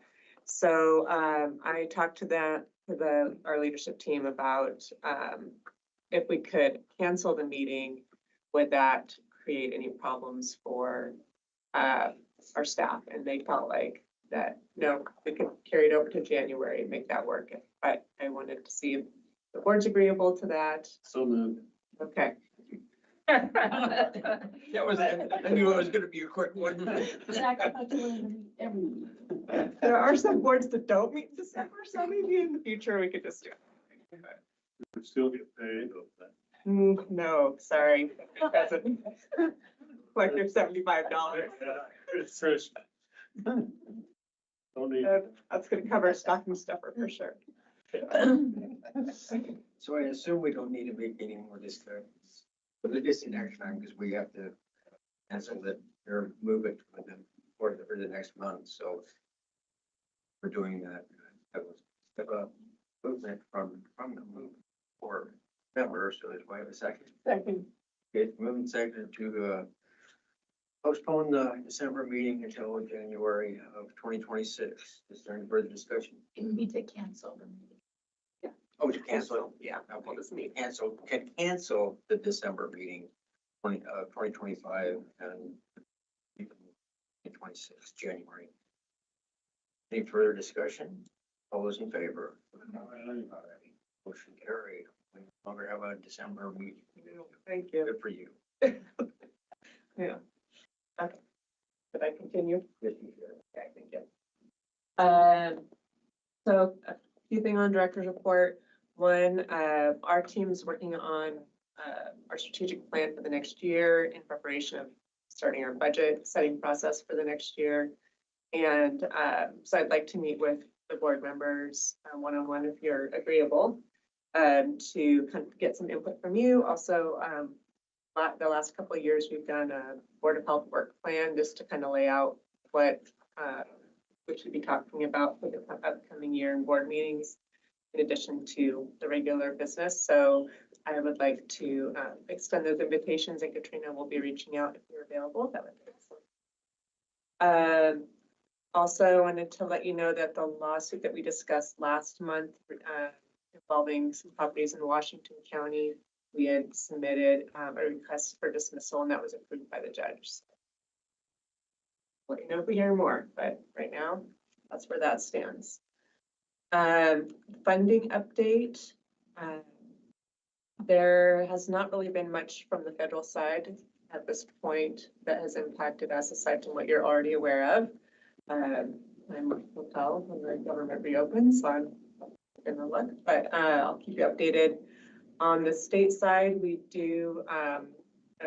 are maybe potentially up against some funding cuts from state appropriated funds, not this current fiscal year, but next fiscal year, that we're working on internally and with some of the other directors to advocate for. They would primarily affect our home visiting programs. So since we've spent a lot of time really trying to bolster those in response to the state's desire to reduce the number of children entering foster care, like that, it's kind of counter to what they're trying to do. So we will keep you updated on our efforts in that area too.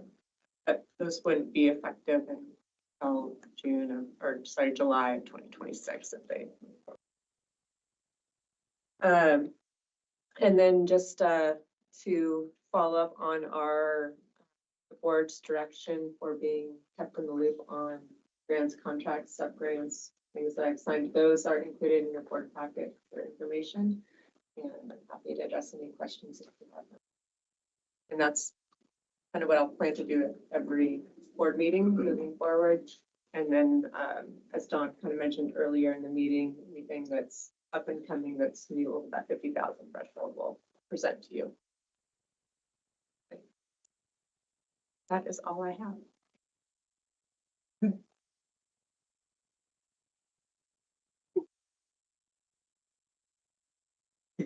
There are any future agenda items anyone wants to put on the agenda for next month? Hearing none, it's time for adjournment. Thank you all for your time.